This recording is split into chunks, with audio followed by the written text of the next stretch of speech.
దేవుని స్తోత్రం కలుగును గాక. హల్లెలూయా, హల్లెలూయా, హల్లెలూయా. అందరం లేచి నిలబడదాం. అందరం లేచి నిలబడి దేవుని యొక్క వాక్యాన్ని మనం చదువుదాం. పరిశుద్ధ గ్రంథంలో నుండి హెబ్రీయులకు రాసిన పత్రిక 11వ అధ్యాయము. హెబ్రీయులకు రాసిన పత్రిక 11వ అధ్యాయము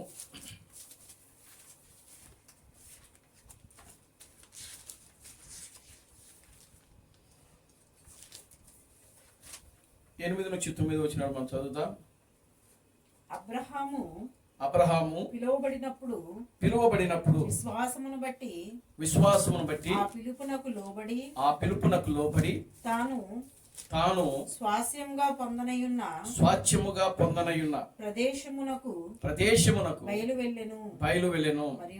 మరియు ఎక్కడికి వెళ్ళవలెనో అది ఎరుగక బయలువెళ్ళెను. విశ్వాసమును బట్టి అతడును అతనితో ఆ వాగ్దానమునకు సమాన వారసులైన ఇస్సాకును యాకోబు అనువారును గుడారములలో నివసించుచు అన్యుల దేశములో ఉన్నట్టుగా వాగ్దాత దేశములో పరవాసులైరి. చాలండి. ఆదికాండము 15వ అధ్యాయం 6వ వచనం, 1 నుంచి 6 వచనాలు మనం చదువుదాం. ఆదికాండము 15వ అధ్యాయము 1 నుంచి 6 వచనాలు. ఇవి జరిగిన తరువాత యెహోవా వాక్యము అబ్రహామునకు దర్శనమందు వచ్చి అబ్రామా భయపడకుము, నేను నీకు కేడము నీ బహుమానమును అత్యధికమగునని చెప్పెను. అందుకు అబ్రహాము ప్రభువైన యెహోవా నాకేమి ఇచ్చినానేమి, నాకు ఏమి ఇచ్చినా ఏమి, నేను సంతానము లేనివాడినై పోచున్నాను. దమస్కు ఎలియాజరే నా ఇంటి ఆస్తికర్తయగును గదా. మరియు అబ్రాము ఇదిగో నీవు నాకు సంతానం ఇయ్యలేదు గనుక నా పరివారములో ఒకడు నాకు వారసునగునని చెప్పగా యెహోవా వాక్యము అతని యొద్దకు వచ్చి ఇతడు నీకు వారసుడు కాడు, నీ గర్భవాసమున పుట్టబోవాడు నీకు వారసుడగునని చెప్పాను. మరియు ఆయన వెలుపలికి అతను తీసుకుని వచ్చి నీవు ఆకాశం వైపు తేరి చూచి నక్షత్రమును లెక్కించుటకు నీ చేతనైతే లెక్కించమని చెప్పి నీ సంతానము అలాగవునని చెప్పాను. అతడు యెహోవాను నమ్మెను. ఆయన అది అతనికి నీతిగా ఎంచబడెను. చాలండి, ప్రార్థన చేసుకుందాం. అందరూ కూడా అదే విధంగా తలలు ఉంచి కళ్ళు మూసుకున్నట్లయితే ప్రార్థన చేద్దాం. ఓ మమ్మలను మిక్కిలిగా ప్రేమించిన మా మంచి తండ్రి, జీవం గల దేవుడా, జీవాధిపతి, నిన్న నేడు నిరంతరము ఒకటే రీతిగా ఉన్న మా పరమ తండ్రి, నా ప్రభు అయిన అబ్రహాం క్రీస్తు నీ పవిత్రమైన పాదాలకు వందనాలు, స్తుతులు, స్తోత్రములు ప్రభువానికి స్తుతులు, స్తోత్రములు చెల్లిస్తున్నాం నాయన. నిశ్చయముగా చదవబడిన వాక్య భాగమును మీరు ఆశీర్వదించండి, దీవించమని మీ స్థలంలో ప్రార్థిస్తున్నాను. ఈ వాక్య భాగములను ప్రభువా మీరు మాతో మాట్లాడమని మీ స్థలంలో ప్రార్థిస్తున్నాను. నిశ్చయముగా నాయన నీ వాక్యములో రాయబడింది, మనుష్యుడు రొట్టె వలన మాత్రమే జీవించుడు గాని దేవుని నోటను వచ్చు ప్రతి మాట వలన జీవించునని నీ వాక్యములో రాయబడింది. ప్రభువా నీ వాక్యము నన్ను బ్రతికించుచున్నది, నా బాధలలో అదే నాకు నెమ్మదిని కలిగించుచున్నదని నీ వాక్యములో రాయబడింది. ప్రభువా ఓ నీ వాక్యము నా పాదములకు దీపము, నా త్రోవలకు వెలుగునై ఉన్నదని నీ వాక్యములో రాయబడింది. ప్రభువా నిశ్చయముగా చదవబడిన ఈ వాక్య భాగములో నుండి మీరే మమ్మల్ని ఆశీర్వదించి దీవించి బలపరిచి ముందుకు నడిపించండి. ప్రభువా నీ వాక్యము ద్వారా నాయన మీరు మాతో మాట్లాడి మా ఆత్మీయ జీవితాలను బలపరచమని మీ సన్నిధిలో ప్రార్థిస్తున్నాను తండ్రి. నీ వాక్యం ద్వారా మీరు మాతో మాట్లాడి మా ఆత్మీయ జీవితాన్ని సరిచేయమని మీ సన్నిధిలో ప్రార్థిస్తున్నాను తండ్రి. నీ వాక్యం ద్వారా మీరు మాతో మాట్లాడి మాలో ఉన్న ప్రతి రోగములను, ప్రతి బలహీనతలను, ప్రతి చీకటి కార్యములను ప్రభువా మాలో నుండి బయటకు పారదోలి ప్రభువా మమ్మల్ని స్వస్థపరిచి మీరు మహిమ పొందమని మీ సన్నిధిలో ప్రార్థిస్తాడు తండ్రి. ప్రభువా అబ్రహాం క్రీస్తు మీకు వందనాలు, స్తుతులు, స్తోత్రం ప్రభువా. ఓ సహాయం చేయండి, అన్ని విషయాలని కృపను దయచేయండి. సమస్త ఘనత మహిమను మీరు తెచ్చుకోండి. జీవం కలిగిన నా ప్రభు అయిన క్రీస్తు ప్రణామనుడి సర్వశక్తి కలిగిన నామములో ప్రార్థించి స్తుతించి వేడుకొనుచున్నాము. ఆమేన్. అందరూ కూర్చోండి.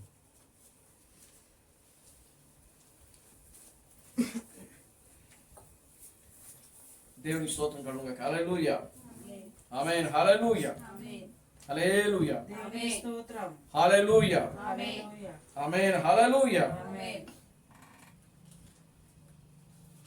మన ప్రభువును రక్షకుడును విమోచకుడైన ప్రభు అయిన క్రీస్తు నామములో మీ అందరికీ నా వందనాలండి. అందరికీ వందనాలు. దేవుని స్తోత్రం కలుగును గాక. హల్లెలూయా. దేవుడు గడచిన ఆదివారం నుంచి నేటి ఆదివారపు ఆరాధన కార్యక్రమం వరకు కూడా దేవుడు మనలందరూ కూడా కాపాడి రక్షించి బ్రతికించి సజీవు లెక్కలో ఉంచాడు. దేవునికి స్తోత్రం కలుగును గాక. హల్లెలూయా. ఎంతో మందికి లేని భాగ్యమును దేవుడు మనకు అనుగ్రహించాడు. దేవునికి స్తోత్రం కలుగును గాక. హల్లెలూయా. అనేక మంది బిడ్డలు ఈ దినమును చూడాలని ఆశపడ్డారు, కానీ దేవుడు వారికి అవకాశం ఇవ్వలేదు. కొంతమంది మరణించారు, కొంతమంది అనారోగ్యములతో బలహీనతలతో హాస్పిటల్లో ఉంటున్నారు, కొంతమంది లేవలేని స్థితిలో ఉంటున్నారు.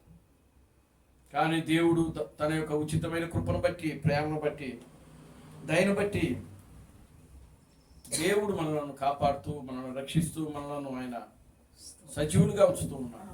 దేవుని స్తోత్రం కలుగును గాక. హల్లెలూయా. ఆమేన్. హల్లెలూయా.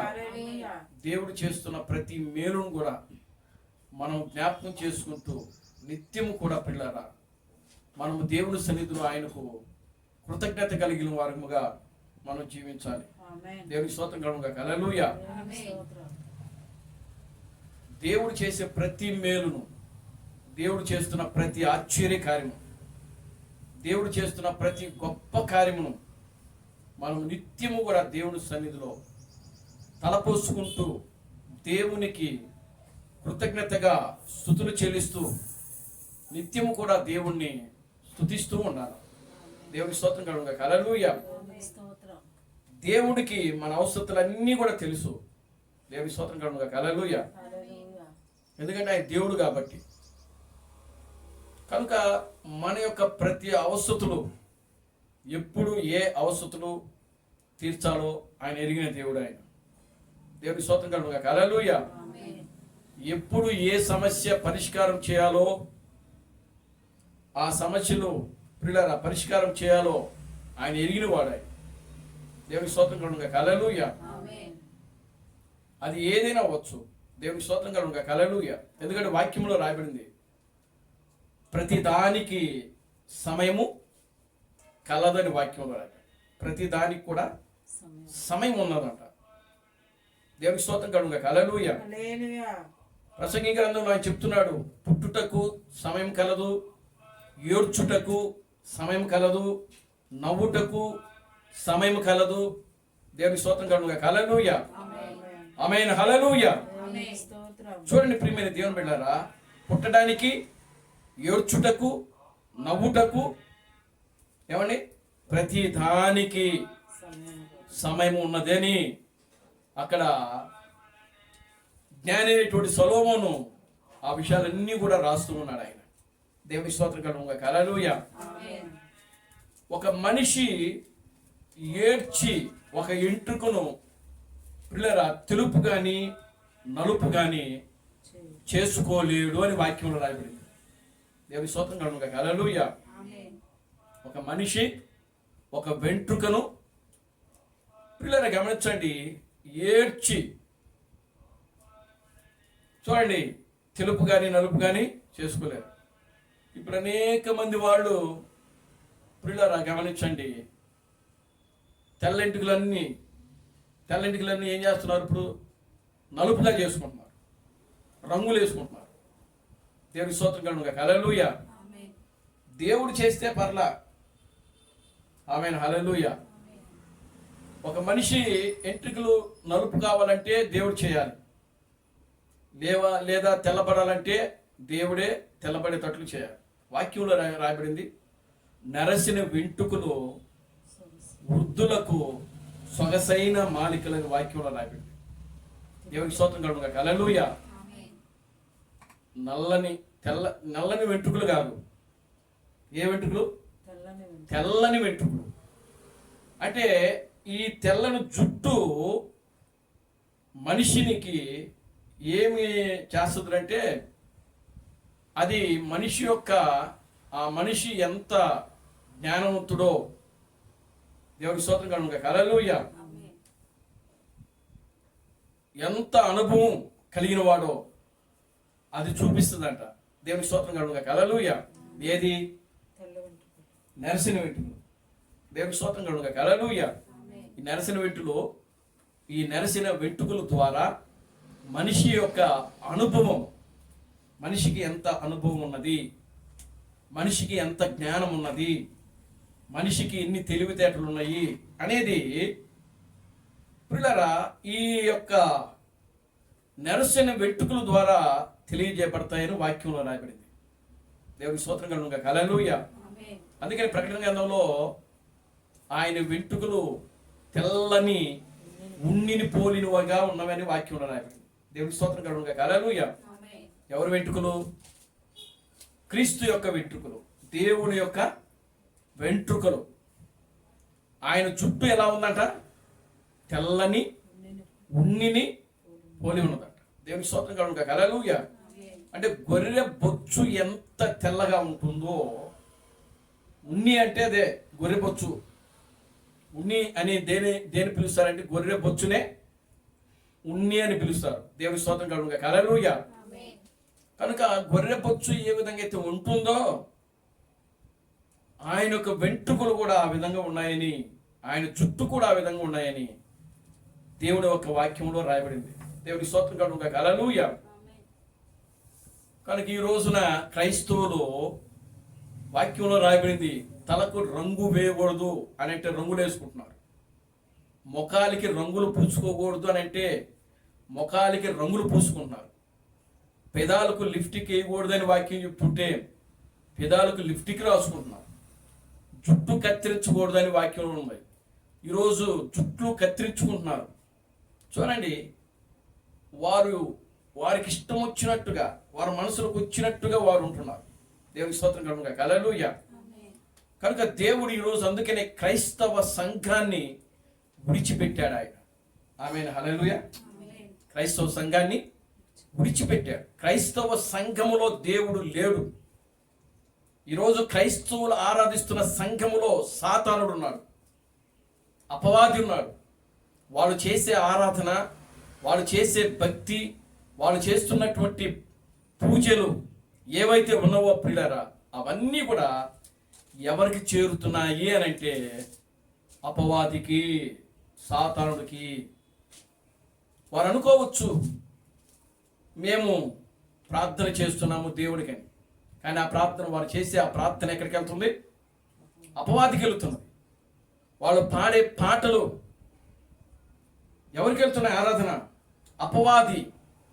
ఈరోజు క్రైస్తవ సంఘములో అపవాది ఆ సంఘమును ఆక్రమించి యేసుక్రీస్తు ఉండవలసిన స్థానములో, దేవుడు ఉండవలసిన స్థానములో ఎవరున్నారని అంటే అపవాది తీసుకున్నది. దేవునికి స్తోత్రం కలుగును గాక. హల్లెలూయా.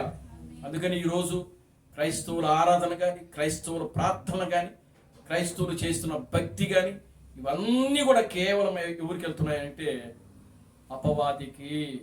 దేవునికి స్తోత్రం కలుగును గాక. హల్లెలూయా. ఆమేన్. హల్లెలూయా. కనుక క్రైస్తవులు ప్రియులారు గమనించండి, ఈ రోజున మనము, మన జీవితాలు ఎలా ఉన్నాయి, మన ఆలోచనలు ఎలా ఉన్నాయి, మన తలంపులు ఎలా ఉన్నాయి. చూడండి, ఈరోజు దేవుడు లోకములో నుంచి, క్రైస్తవ సంఘములో నుంచి కూడా మనలను ఆయన వేరు చేశాడు. ఆయన ఆమేన్, హల్లెలూయా. మన వేరు చేసినట్టు తగిన జీవితాలు మనలో ఉన్నాయా? పేరుకి మనం ఇక్కడ వేరయ్యామని చెప్పుకోవటమే. దేవుని స్తోత్రం కలుగును గాక, హల్లెలూయా. పేరుకి మనము క్రైస్తవ సంఘంలో నుంచి వేరయ్యాము, లోకంలో నుంచి వేరయ్యాము.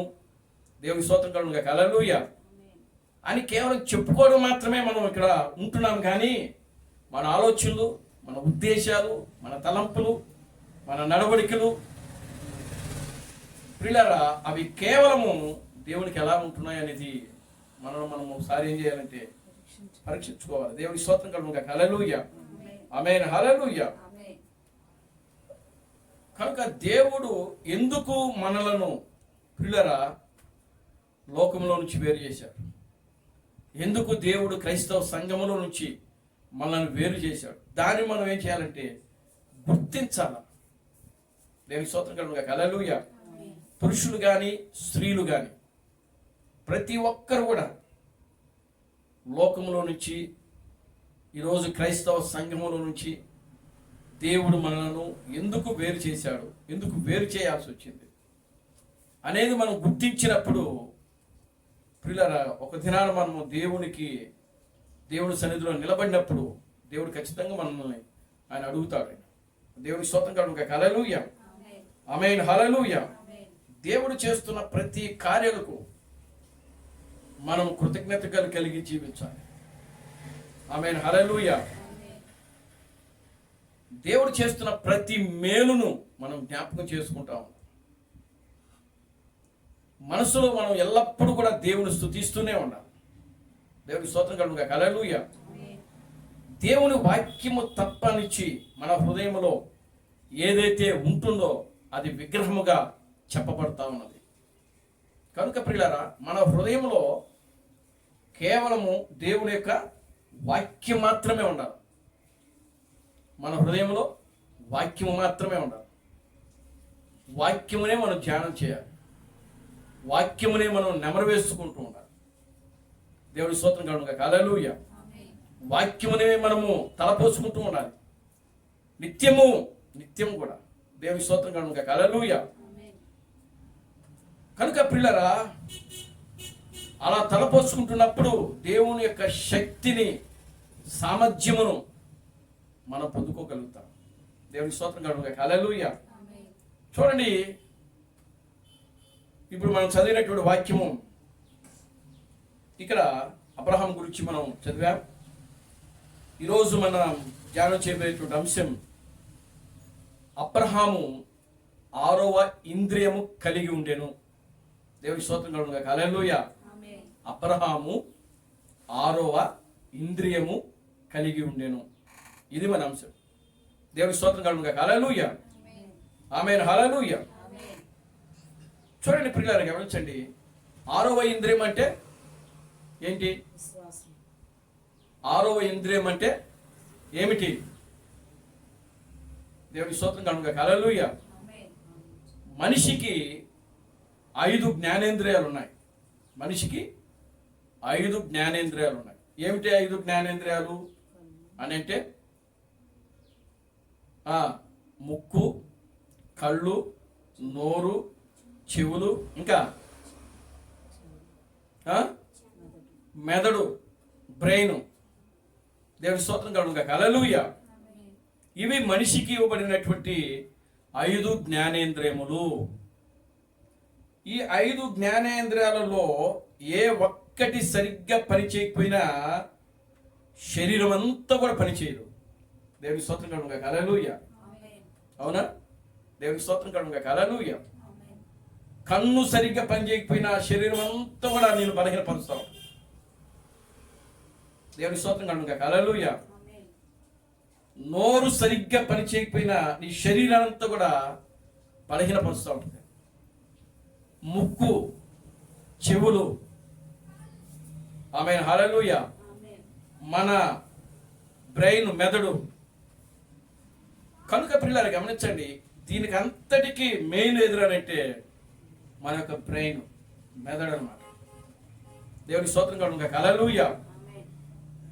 అయితే ఈ 5 జ్ఞానేంద్రియాలలో ఏ ఒక్క జ్ఞానేంద్రియము సరిగ్గా పని చేయకపోయినా మానవుని యొక్క శరీరం అంతా కూడా ఆ రోజు సరిగ్గానే పని చేయదు. చేస్తుందా? దేవుని స్తోత్రం కనుక హల్లెలూయా, గ్లోరీ టు గాడ్, హల్లెలూయా. ఆమెకి కన్ను వాసింది.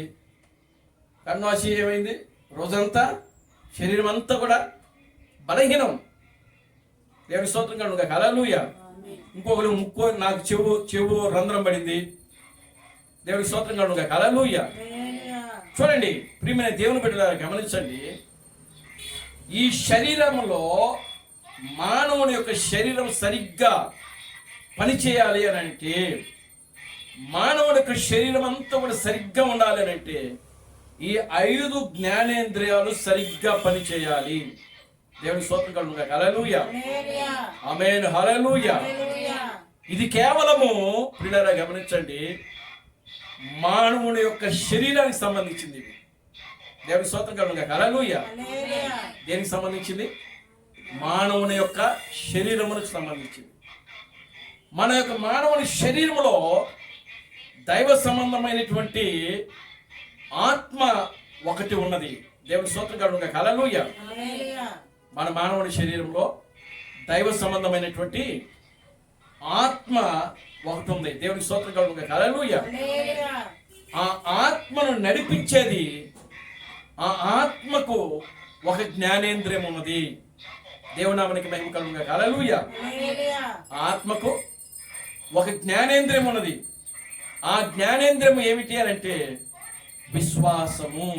దేవుని స్తోత్రం కలుగును గాక, హల్లెలూయా, గ్లోరీ టు గాడ్, హల్లెలూయా. ఆత్మకు జ్ఞానేంద్రియం ఏది? విశ్వాసము.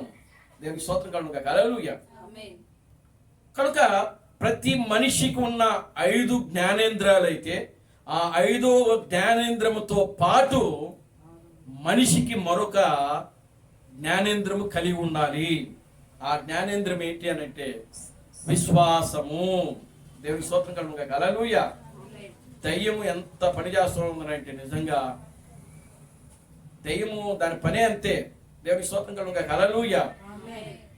దయ్యము చేస్తున్న పని అంతే. దేవుని స్తోత్రం కలుగును గాక, హల్లెలూయా. కనుక ప్రియులారా గమనించండి, ఈ విశ్వాసం అనేది 6వ ఇంద్రియం. అందుకనే దేవుని వాక్యములో రాయబడింది కదా, విశ్వాసము లేకుండా దేవునికి ఇష్టుడై ఉండుట అసాధ్యమని వాక్యంలో రాయబడింది. విశ్వాసము లేకుండా దేవునికి ఇష్టుడై ఉండుట అసాధ్యము. నేను దేవునికి ఇష్టం కలిగిన కుమారునండి, నా ప్రార్థన దేవునికి ఆలకిస్తాడండి, నేను అడిగిందల్లా దేవుడు ఇస్తాడండి. దేవుని స్తోత్రం కలుగును గాక, హల్లెలూయా అని అంటే ప్రియమైన దేవుని బిడ్డలారా గమనించండి, ముందు మనలో ఏముండాలంటే విశ్వాసం ఉండాలి. దేవుని స్తోత్రం కలుగును గాక, హల్లెలూయా. నువ్వు ప్రియమైన కుమారుడివి, కుమార్తెవో కాదో అవునో దేనిని బట్టి తెలుస్తుంది అని అంటే విశ్వాసమును బట్టి. దేవుని స్తోత్రం కలుగును గాక, హల్లెలూయా. మనం చెప్పుకున్నంత మాత్రం కాదు అది. చాలా మంది చెప్పుకుంటారు, దేవుని స్తోత్రం కలుగును గాక, హల్లెలూయా, కానీ చెప్పుకునేది కాదు అది. దేవునికి ఇష్టుడైన కుమారుడు, ప్రియమైన కుమారుడు, ప్రియమైన కుమార్తె ఆమె ఏం కలుగు జీవిస్తుంది? విశ్వాసము. దేవుని స్తోత్రం కలుగును గాక, హల్లెలూయా, గ్లోరీ టు గాడ్, హల్లెలూయా. చూడండి, ఇప్పుడు అబ్రహాము 6వ ఇంద్రియము కలిగినటువంటి వ్యక్తి. దేవుని స్తోత్రం కలుగును గాక, హల్లెలూయా. అబ్రహాము ఆయన తండ్రి తెరహు, ఆయన తండ్రి పేరు తెరహు. వీరు ఎక్కడ జీవిస్తున్నారు అని అంటే కల్దీలు ప్రాంతంలో, ఊరు అనేటువంటి ప్రాంతంలో జీవిస్తున్నారు. వీళ్ళ పని ఏమిటి అని అంటే తెరహు విగ్రహములను తయారు చేసేవాడు. దేవుని స్తోత్రం కలుగును గాక, హల్లెలూయా. తెరహు విగ్రహములను తయారు చేసేవాడు. తెరహుకు 2 కుమారులు. ఆమేన్, హల్లెలూయా. తెరహుకు ఇద్దరు కుమారులు. ఆ ఇద్దరు కుమారులు కూడా తెరహు చేసినటువంటి విగ్రహములను వారు అమ్ముకొని ఏమిటి వాళ్ళు జీవనోపాధి సాగిస్తున్నారు. వాళ్ళు మీకు ఇదంతా కూడా ఎక్కడ ఉంటుంది అంటే ప్రియులారా 11వ అధ్యాయంలో ఉంటుంది. దేవునామానికి మహిమ కలుగుగాక. హల్లెలూయా. చూడండి ప్రియులారా, గమనించండి. ఆ విధంగా వారు జీవిస్తున్నటువంటి కాలంలో క్రీస్తు అబ్రహాం కూడా అదే చెప్పాడు. ఆయన ఏం చెప్పారండి క్రీస్తు అబ్రహాం? చూద్దాం. దేవునామానికి మహిమ కలుగుగాక. హల్లెలూయా.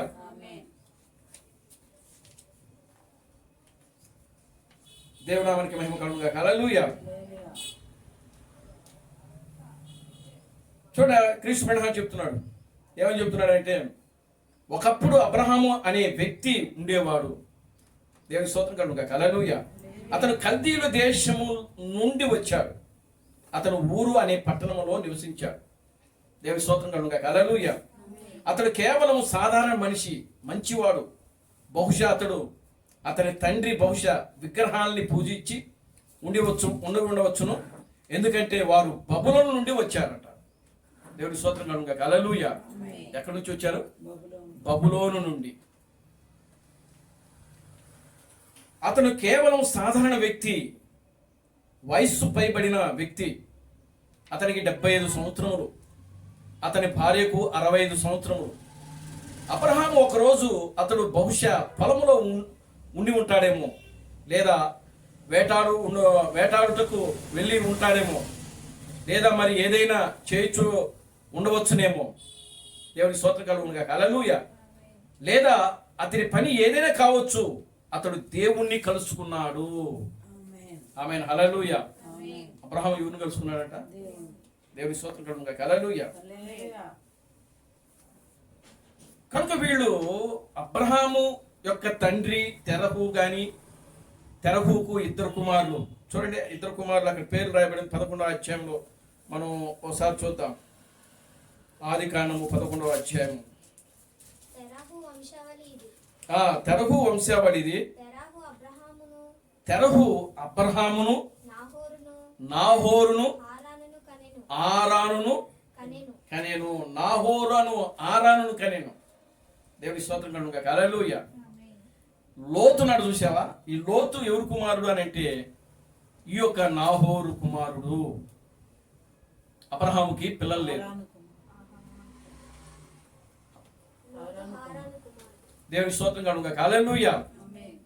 హారాను కుమారుడు. లోతు హారాను కుమారుడు. చూడండి, అంటే అప్పటికి అబ్రహాం 3 కుమారులు. దేవుని క్షమించండి, తెరహుకి 3 కుమారులు ఇక్కడ ఉన్నారు. 3లో పెద్దవాడు ఎవరు అంటే అబ్రహాము.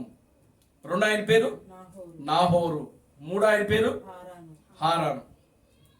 దేవుని స్తోత్రం కలుగుగాక. హల్లెలూయా. చూడండి, హారాను కుమారుడే లోతు. ఇప్పుడు వీళ్ళెవరిని దేవుడు పిలవలా. దేవుడి స్తోత్రం కలుగుగాక. హల్లెలూయా. చూడండి, చాలా జాగ్రత్తగా వినండి. వీళ్ళు ఎక్కడ ఉన్నారు అంటే కల్దీయులు, అంటే కల్దీయుల దేశం అంటే బబులోను దేశంలో ఉన్నారు. ఈ బబులోను అంతా కూడా వాళ్ళు అక్కడ ఏం చేస్తున్నారు అంటే విగ్రహారాధన చేస్తున్నారు.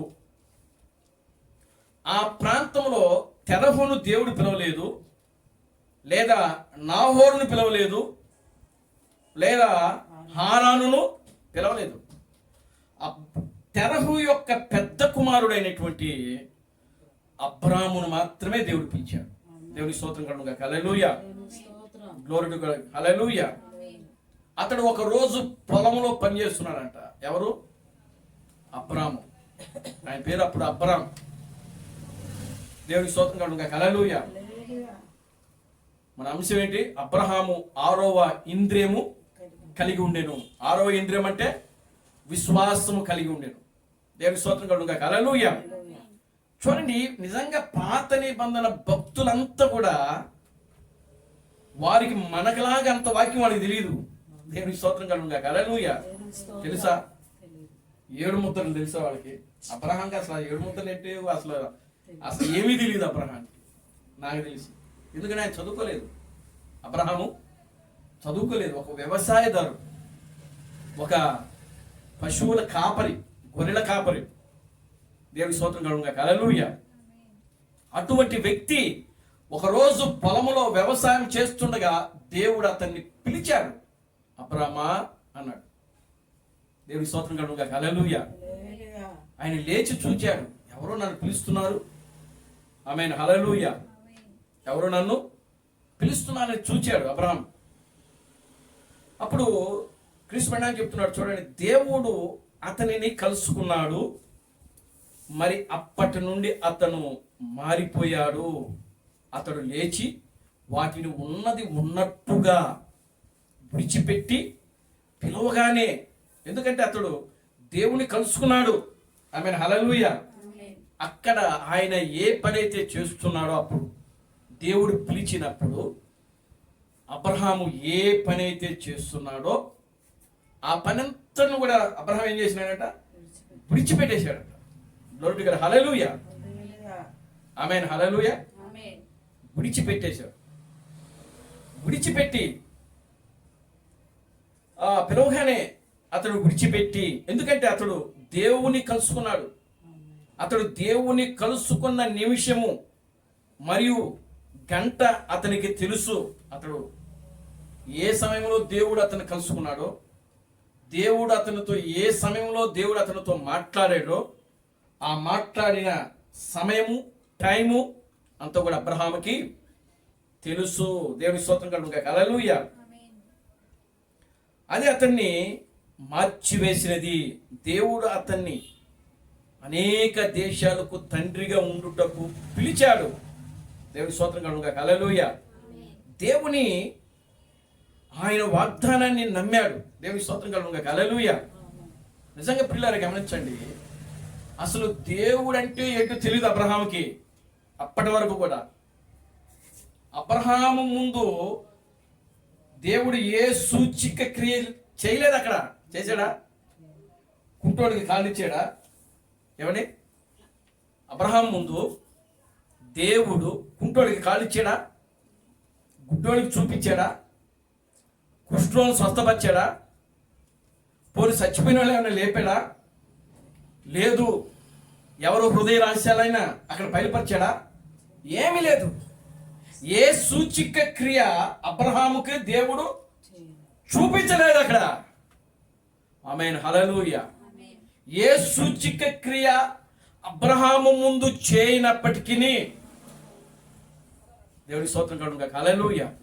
కేవలము దేవుడు పిలిచాడు అతనంతే. ఏ సూచిక్రియ లేదు. దేవుడు అబ్రహాముతో అన్నాడు, అబ్రహామా, నేను నిన్ను అనేక జనములకు తండ్రిగా చేస్తాను అన్నాడు. అంతే.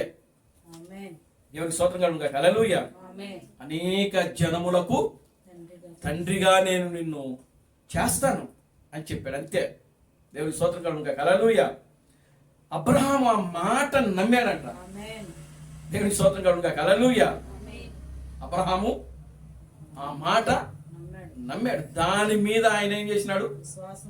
నమ్మకం ఉంచాడు. దాని మీద ఆయన విశ్వాసం ఉంచాడు. అదే 6వ ఇంద్రియము అంటే. దేవుని స్తోత్రం కలుగుగాక. హల్లెలూయా. అనేక జనములకు నేను నిన్ను తండ్రిగా చేయబోతున్నాను. హల్లెలూయా. ఎందుకంటే అతడు దేవుని కలుసుకున్నాడు. 25 సంవత్సరాల తర్వాత అతనికి చిరాకు కలిగించడానికి వారు వాదించారంట. ఎవరు? ఆ కల్దీల ప్రాంతం నుంచి వచ్చారంట. ఎక్కడికి? అబ్రహాం దగ్గరికి. దేవుని స్తోత్రం కలుగుగాక. హల్లెలూయా. అబ్రహాం పిల్లలు పుట్టారా లేదా? ఒకసారి వెళ్ళి మనం చూసేద్దాం. ఏదో దేవుడు పిలిచాడు అన్నారు కదా, వెళ్ళిపోయాడు కదా, మన అందరినీ విడిచిపెట్టేశాడు కదా. ఇప్పుడు ఎలా ఉన్నాడు? ఏం చేస్తున్నాడు? అసలు ఉన్నాడా లేదా? పోయాడా? ఏమండి? ఇలాంటి ఆలోచనలతో మనుషులను ఇబ్బంది పెట్టడానికి, మనుషులను ఏమండి బాధించడానికి ఇలాంటి ఆలోచనలు కలిగి ఉంటారు కొంతమంది. ఏమండి? దేవుని స్తోత్రం కలుగుగాక. హల్లెలూయా. మనుషులు బాధ పెట్టడానికి, మనుషులో ఉన్నటువంటి విశ్వాసమును దిగదార్చడానికి, చెడగొట్టడానికి మీ దగ్గరకు వచ్చి అనొచ్చు, మీరు నమ్మే విశ్వాసము మంచిది కాదు. మీరు క్రీస్తు బిడ్డ దేవుడు అని చెప్తున్నారు, మీ విశ్వాసం సరైనది కాదు. దేవుడి స్తోత్రం కలుగుగాక. హల్లెలూయా, ఆమేన్, హల్లెలూయా అని చెప్పి మనల్ని దిగదార్చేవాళ్ళు ఎంతమంది లేరు ఈ లోకంలో. మనం అవకాశం ఇవ్వాలే కానీ. దేవుడి స్తోత్రం కలుగుగాక. హల్లెలూయా. మనం అవకాశం ఇవ్వట్లే ఎవరికి, అవునా? దేవుడి స్తోత్రం కలుగుగాక. హల్లెలూయా. అదే అవకాశం ఇచ్చే వాళ్ళకి మాట్లాడడానికి సమయం ఇచ్చామనుకోండి, ఎన్ని చెప్తారో మన దగ్గరకు వచ్చి. దేవుడి స్తోత్రం కలుగుగాక. హల్లెలూయా. ఇప్పుడు అబ్రహామును కూడా అదే విధంగా కొంతమంది వచ్చి ఏం చేస్తున్నారంటే ఇక్కడ అతన్ని బాధించుటకు, అతనికి చిరాకు కలిగించుటకు. దేవుడి స్తోత్రం కలుగుగాక. హల్లెలూయా. చూడండి, అతను నమ్మినది తప్ప అతనికి చెప్పడానికి ప్రయత్నిస్తున్నారు. దేవుని స్తోత్రం కలుగుగాక. హల్లెలూయా. అతను నమ్మినది తప్పు అని అతనికి చెప్పడానికి ప్రయత్నిస్తున్నారంట. ఎవరు? చుట్టుపక్కల ఉన్నవాళ్ళు. దేవుని స్తోత్రం కలుగుగాక. హల్లెలూయా. చుట్టుపక్కల ఉన్నవాళ్ళు ఏం చేస్తున్నారు? అబ్రహాము ఏదైతే నమ్మాడో, అబ్రహాము దేని మీదైతే విశ్వాసం కలిగి జీవిస్తున్నాడో, అబ్రహాము దేని మీదైతే ఆయన ఆనుకుని ఉన్నాడో అది సరైనది కాదు. అబ్రహామా, దేవుడు నేను పిలిచాడు అన్నావు, మరి పిలిస్తే పిల్లలు పుట్టలేదు ఇంకా? అబ్రహామా, దేవుడు నిన్ను పిలిచి నిన్ను అనేక జనములకు తండ్రిగా చేస్తానన్నావు కదా, ఏది కనీసం ఒక కుమారుడు కూడా, ఒక కుమార్తె కూడా ఇంకా పుట్టలేదే? దేవుని స్తోత్రం కలుగుగాక. హల్లెలూయా, ఆమేన్, హల్లెలూయా. చూడండి ప్రియమైన దేవుని బిడ్డలారా, కానీ బైబిల్ చెప్పింది అతను దేవునికి స్తుతులు చెల్లిస్తున్నాడు. ఆ సమయంలోనంట, ఆ సమయంలో, ఏ సమయంలో?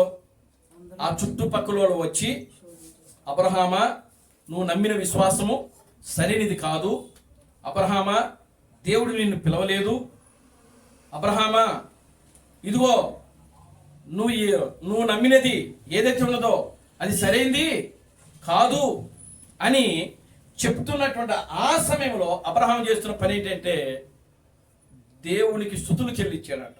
దేవునికి స్తోత్రం కలుగుగాక. హల్లెలూయా, నోరుటి గల హల్లెలూయా. ఏమండి? దేవునికి స్తోత్రం కలుగుగాక. హల్లెలూయా.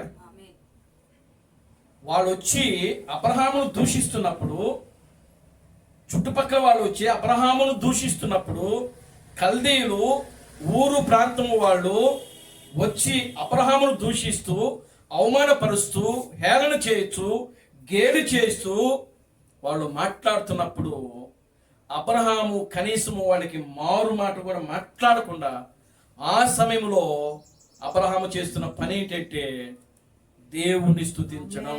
దేవుని స్తోత్రం కలుగుగాక. హల్లెలూయా, ఆమేన్, హల్లెలూయా. ఏం చూస్తున్నారండి వాళ్ళు? అబ్రహాం ఏం చేస్తున్నాడు? దేవుని స్తుతిస్తున్నాడు, దేవుని గణపరుస్తున్నాడు, దేవునిని మహిమపరుస్తున్నాడు అబ్రహాము. ఈరోజు నీవు నేను కూడా ఆ విధముగా చేయవాలి. దేవుని స్తోత్రం కలుగుగాక. హల్లెలూయా. దూషించబడాలి, నువ్వు హేళన చేయబడాలి, నీవు అవమానపరచబడాలి. దేవుని స్తోత్రం కలుగుగాక. హల్లెలూయా. నువ్వు దూషించబడటం లేదు, నువ్వు అవమానపరచబడటం లేదు, నీవు హేళన చేయబడటం లేదు అని అంటే దాని అర్థం ఏంటంటే నీవు వాళ్ళతో కూడా రాజీ పడుతున్నావు. నువ్వు వాళ్ళతో కూడా రాజీ పడుతున్నావు. దేవుని స్తోత్రం కలుగుగాక. హల్లెలూయా. రాజీ పడి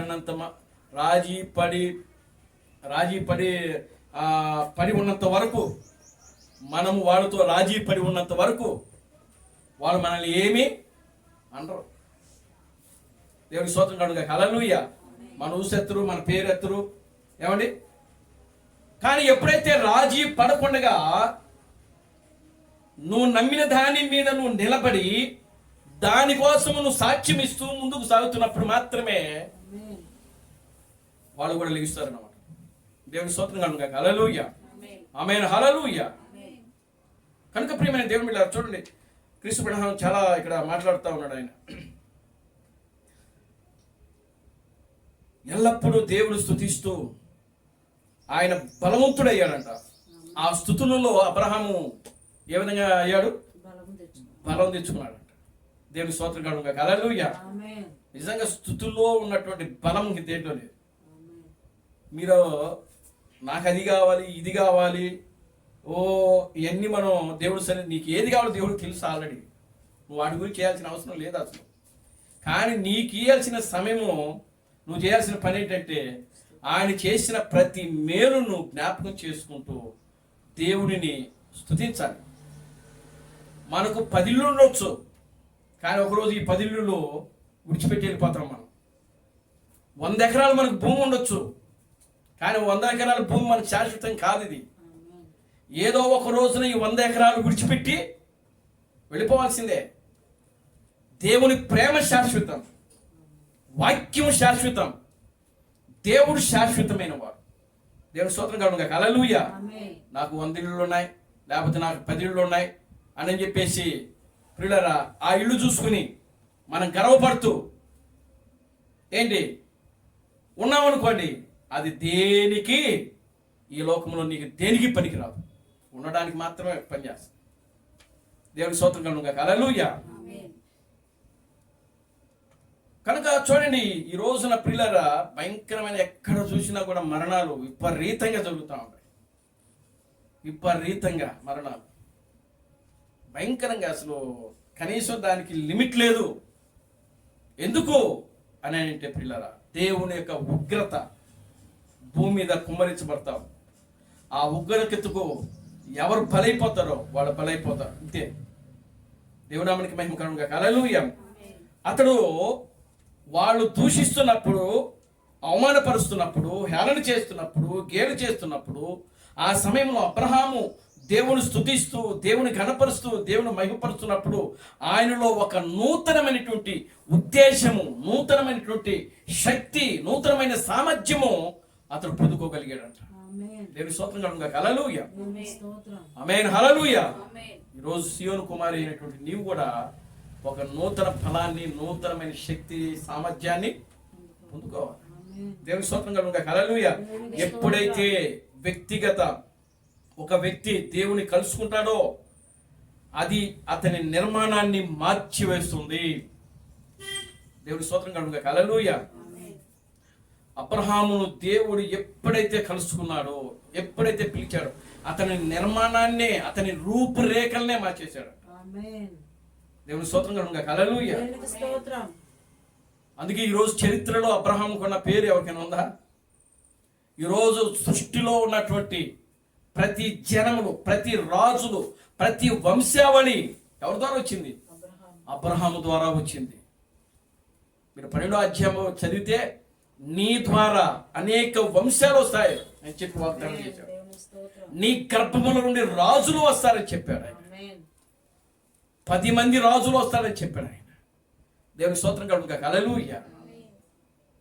కనుక ప్రియమైన దేవుని బిడ్డలారా, దేవుడు అంతగా దేవుడు అబ్రహామును ఏం చేసినాడు?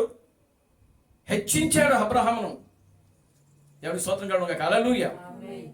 దీనికి ఎందుకు అంతగా దేవుడు అబ్రహామును హెచ్చించడానికి గల కారణం ఏంటంటే కేవలము ఆయన మాట మీద మాత్రమే నమ్మకం ఉంచి బయటకు వచ్చాడు ఆయన. దేవుని స్తోత్రం కలుగును గాక. హల్లెలూయా. ఈరోజు సేవకులు, ఈ క్రైస్తవ సంఘాల్లో పాస్టర్లు ఏమని బోధిస్తున్నారు? నీకు ధనం వస్తుంది. ఒక పాస్టర్ అంటాడు, ఇదిగో నేను ప్రార్థించి నీ 10 రూపాయలు తీసుకెళ్ళి నీ బీరువాలో ఆ లాకర్లో పెట్టుకుని ప్రార్థన చేయమంటాడు ఆయన. మరి 10 రూపాయలు తీసుకెళ్ళి అక్కడ పెడితే ఆయనకి డబ్బు వచ్చేస్తుందంట. చూడండి, దేవుడు మనకి అవమానం అది. దేవుడు మనిషికి డబ్బు ఇవ్వడం, వాక్యం ఇస్తాడు ఆయన. దేవుని స్తోత్రం కలుగును గాక. హల్లెలూయా. కరోనాలో ఎంతమంది చచ్చిపోయారు? ఏ డబ్బు కరోనా సమయంలో ఎంతమందిని రక్షించింది? గ్యాస్ దొరక చచ్చిపోయారు ఆ రోజుల్లో. మనిషికి ఆక్సిజన్ దొరక్క కరోనా సమయంలో చనిపోయారండి. మరి ఎంతమంది కోటీశ్వరులు చచ్చిపోయారు? మరి మా దగ్గర కోట్ల డబ్బు ఉన్నాయి. దేవుని స్తోత్రం కలుగును గాక. హల్లెలూయా. ఆక్సిజన్ దొరక్క కొనుక్కోలేక ఏమైపోయారు? దేవుని స్తోత్రం కలుగును గాక. హల్లెలూయా. కరువు చూసారు. కరువు ఎప్పుడు ఏ విధంగా ఎలా వస్తుందో మనిషికి చెప్పలేము. కానీ ఆ కరువు సమయంలో కూడా దేవుడు మనల్ని ఆయన బ్రతికిస్తాడు. అది దేవుని యొక్క కార్యం. దేవుని స్తోత్రం కలుగుగాక. హల్లెలూయా, ఆమేన్, హల్లెలూయా. అది అతని నిర్మాణాన్ని మార్చివేసింది. అది అతనికి ఒక ఇంద్రియముగా సహజాతీతమైన భావాన్ని ఇస్తుంది. దేవుని స్తోత్రం కలుగుగాక. హల్లెలూయా. మొన్న రాత్రి నేను మాట్లాడుతున్నప్పుడు సహజంగా మనిషికి కేవలం 5 ఇంద్రియాలు మొదట్లో మనం మాట్లాడుకున్నాం కదా. దేవుని స్తోత్రం కలుగుగాక. హల్లెలూయా. మాత్రమే ఉంటాయని చెప్పాను. కానీ విశ్వాసికైతే అతడు దేవుని కలుసుకున్నప్పుడు అతడు భిన్నమైన దానిని పొందుకుంటాడు. అది అతన్ని ఛాయలకు పైగా లేపి ఒక సహజాతీతమైన ఇంద్రియముగా ఉంటుంది. అది సాధ్యమైన వాటిని అసాధ్యమైన వాటిని జరుగునని అతను ఆజ్ఞాపించినప్పుడు అది ఖచ్చితంగా జరుగుతుంది. దేవుని స్తోత్రం కలుగుగాక. హల్లెలూయా, ఆమేన్, హల్లెలూయా. అసాధ్యమైన వాటిని జరుగునని అతని నమ్మేలా చేస్తుంది. దేవుడు అతనికి చెప్పాడు కనుక అది ఖచ్చితంగా జరుగుతుందని అతడు ఇంకా నమ్ముతూనే ఉంటాడు. అతడు దేవుని కలుసుకున్నప్పుడు అతనికి ఏదో జరుగుతుంది. దేవునికి స్తోత్రం కలుగుగాక. హల్లెలూయా. చూడండి ప్రియులారా, గమనించండి. ఇతరులు మనల్ని అవమానపరిచినా దూషించినా, వాళ్ళు దూషించిన దోషము అపహాసము ఆ హేళనలో మనకున్నటువంటి విశ్వాసం ఇంకా అది ఏమవ్వాలంట? రెట్టింపు బలపడాలి. అది ఇంకా దేవుని స్తోత్రం కలుగుగాక. హల్లెలూయా. చూడండి, రెట్టింపు అంటే మీకు చెప్తారు. చూడండి, ఇప్పుడు తలనొప్పి ఉందనుకోండి. తలనొప్పి మామూలుగా ఉన్నప్పుడు అది టాబ్లెట్ వేసామనుకోండి తగ్గుతూ ఉంటుంది. టాబ్లెట్ వేసినప్పుడు తగ్గుతూ ఉంటుంది. టాబ్లెట్ వేయకపోతే ఇంకా పెరుగుతూనే ఉంటుంది, అది రెట్టింపు అవుతూ ఉంటుంది. దేవుని స్తోత్రం కలుగుగాక. హల్లెలూయా. విశ్వాసం కూడా అంతే. విశ్వాసం అనేది దేవుని మీద ఆనుకోవడం ద్వారా, దేవుని నమ్మటం ద్వారా అది మనలో కలిగేటువంటి ఒక ఇంద్రియము. ఒక మనిషికి ఏ విధంగా అయితే జ్ఞానేంద్రియాలు 5 జ్ఞానేంద్రియాలు ఉంటున్నాయో, విశ్వాసం అనేది కూడా మనిషిలో అది ఖచ్చితంగా ఉండి తీరాలని చెప్తున్నాడు ఆయన. దేవుని స్తోత్రం కలుగుగాక. హల్లెలూయా. ఒక విశ్వాసికైతే అది ఉంటుందని చెప్తున్నాడు ఆయన. ఆమేన్, హల్లెలూయా. ఒక నిజమైన విశ్వాసి అసలు విశ్వాసిని ఎప్పుడు పిలువబడతాడు? విశ్వసించినప్పుడే విశ్వాసిని పిలువబడతాడు. విశ్వాసం లేనప్పుడు అతడు విశ్వాసి కాడు అసలు. దేవుని స్తోత్రం కలుగుగాక. హల్లెలూయా. కనుక ఇప్పుడు అబ్రహామును దేవుడు ఎలా పిలిచాడు ఆయన అంటే ఏదో చూపించి ఆయన పిలవాల. దేవుని స్తోత్రం కలుగుగాక. హల్లెలూయా. ఏదో వెండో బంగారమో నగలో డబ్బు, లేకపోతే నీకు ఒక 100 ఎకరాలు ఇచ్చేస్తాను అబ్రహామా, లేకపోతే నీకు ఒక మిద్దెలు మేడలు ఇచ్చేస్తాను అబ్రహామా, నువ్వు నన్ను వెంబడించాలని దేవుడు మాట్లాడలేదు. దేవుని స్తోత్రం కలుగుగాక. హల్లెలూయా. మరి ఏమని మాట్లాడాడు? ఇదిగో నేను చూపించే దేశానికి వెళ్ళమన్నాడు, అంతే. దేవుని స్తోత్రం కలుగుగాక. హల్లెలూయా.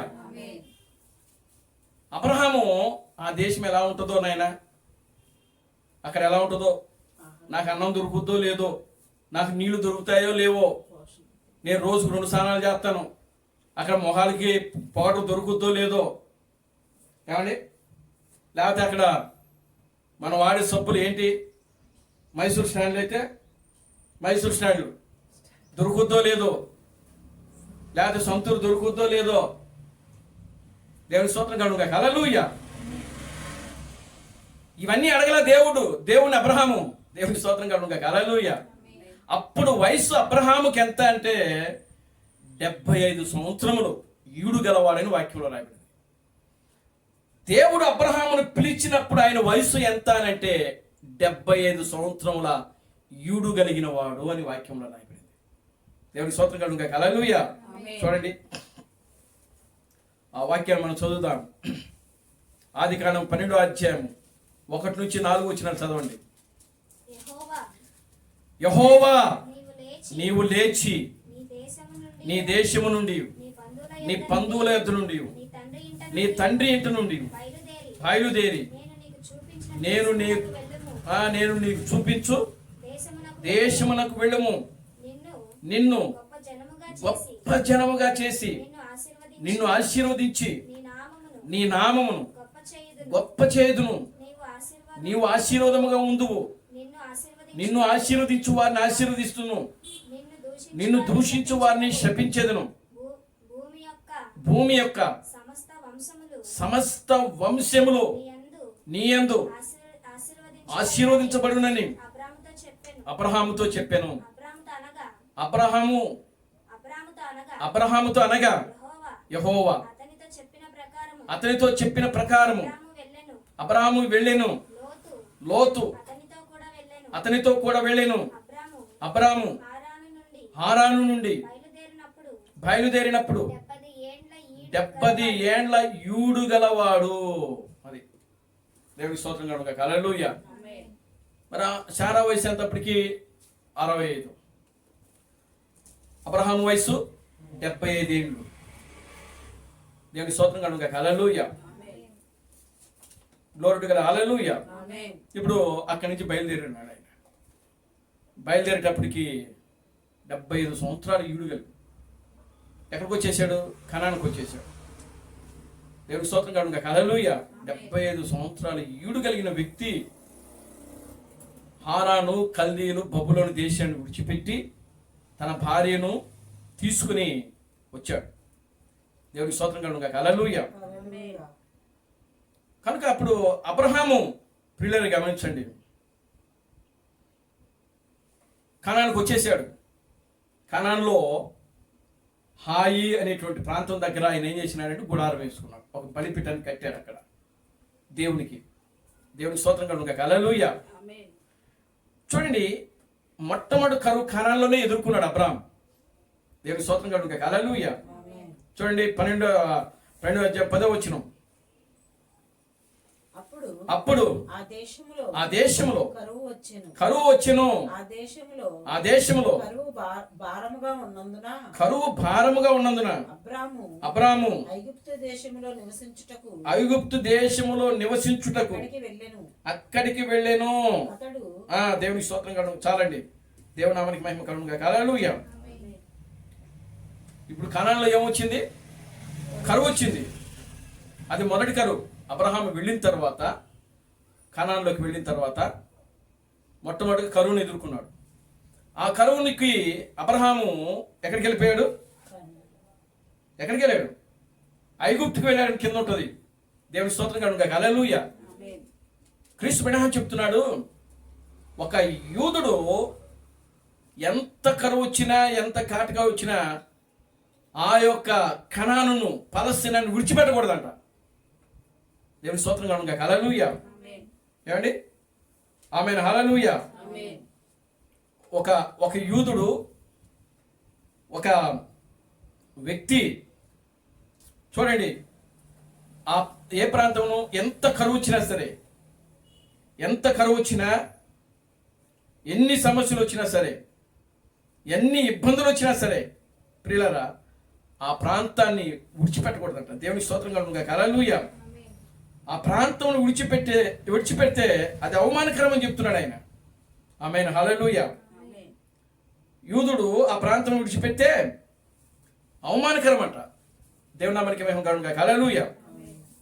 అతను వెనుకకు జారిపోయిన వ్యక్తిగా ఉంటాడంట. స్తోత్రం కలుగుగా. హల్లెలూయా. దేవుడు ఏమంటే అక్కడి నుంచి నడిపించినప్పుడు, ఆ కనాన్లో ఉన్నప్పుడు, మరి కరువు వచ్చినప్పుడు, ఆ కరువు సమయంలో దేవుడు పోషించలేడా? పోషించగలరా లేదా? ఖచ్చితంగా పోషిస్తాడు ఆయన. ఇప్పుడు ఏలే సమయంలో కరువు వచ్చింది. దేవునికి స్తోత్రం కలుగుగా. హల్లెలూయా. మరి ఏలే సమయంలో కరువు వచ్చినప్పుడు ఆ యొక్క విధవరాల యొక్క కుమారుణ్ణి ఏలియాను దేవుడు 3.5 సంవత్సరాలు అక్కడ పోషించాడా లేదా? పోషించాడు. దేవుని స్తోత్రం కలుగుగా. హల్లెలూయా. బహుశా అబ్రహాం భయమేసిందేమో. దేవుని స్తోత్రం కలుగుగా. హల్లెలూయా. ఇప్పుడు అబ్రహాము ఎక్కడికి వెళ్ళిపోయాడు? ఐగుప్తుకి వెళ్ళిపోయాడు తన భార్యను తీసుకుని. అక్కడికి వెళ్ళి శారాతో అంటున్నాడు, ఏమంటున్నాడో తెలుసా?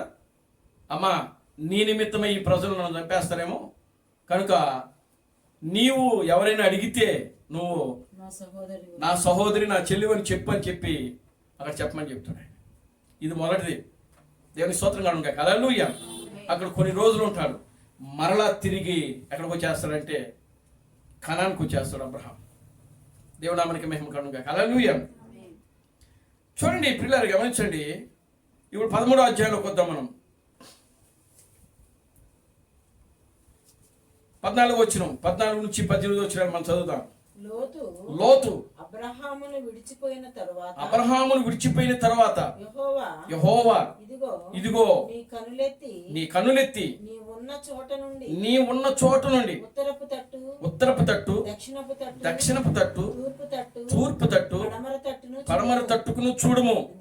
ఎందుకనగా నీవు చూచుచున్న ఈ దేశమంతటిని నీకును నీ సంతానమునకును సదాకాలము ఇచ్చేదను. దేవుని స్తోత్రం కలుగును గాక. హల్లెలూయా. చూడండి, అబ్రహాముతో లోతు కలిసి ఉన్నంత వరకు కూడా అబ్రహాముతో దేవుడు ఏ వాగ్దానం చేయాలి. 12వ అధ్యాయంలో దేవుడు వాగ్దానం చేసినప్పుడు కేవలము అబ్రహాముతోనే మాట్లాడాడు. అప్పుడు అబ్రహాముకు లోతుకి సంబంధమే లేదు. ఉందా? 12వ అధ్యాయంలో లేదు. ఇప్పుడు 13వ అధ్యాయంలోకి వచ్చేటప్పటికి ఇక్కడ లోతును అబ్రహాం ఏం చేసినాడు? ఆయన హారాను, ఆ యొక్క కల్దీల దేశము, బబులోను దేశాన్ని విడిచిపెట్టి వచ్చేటప్పుడు ఆయనతో కూడా ఎవరు వచ్చారు? లోతు వచ్చాడు. దేవుని స్తోత్రం కలుగును గాక. హల్లెలూయా. లోతు వచ్చి ఏం చేస్తున్నాడో అతనితో ఉన్నాడు. అక్కడ వీళ్ళ ఆస్తి అంతా కూడా ఎక్కువైపోయింది. అబ్రహాం ఆస్తి కానీ, ఆ గొర్రెలు, గొడ్లు, ఒంటెలు ఇవన్నీ కూడా ఎక్కువైపోయినాయి. ఆ స్థలం వాళ్ళకి సాగట్లేదు అక్కడ. దేవుని స్తోత్రం కలుగును గాక. హల్లెలూయా. అప్పుడు లోతు యొక్క పశువుల కాపర్లకు, అబ్రహాము యొక్క గొర్రెల కాపర్లకు, పశువుల కాపర్లకు ఏమొచ్చిందంటే ఈ స్థలాల దగ్గర వాదన వచ్చింది, గొడవలు వచ్చినాయి. దేవుని స్తోత్రం కలుగును గాక. హల్లెలూయా.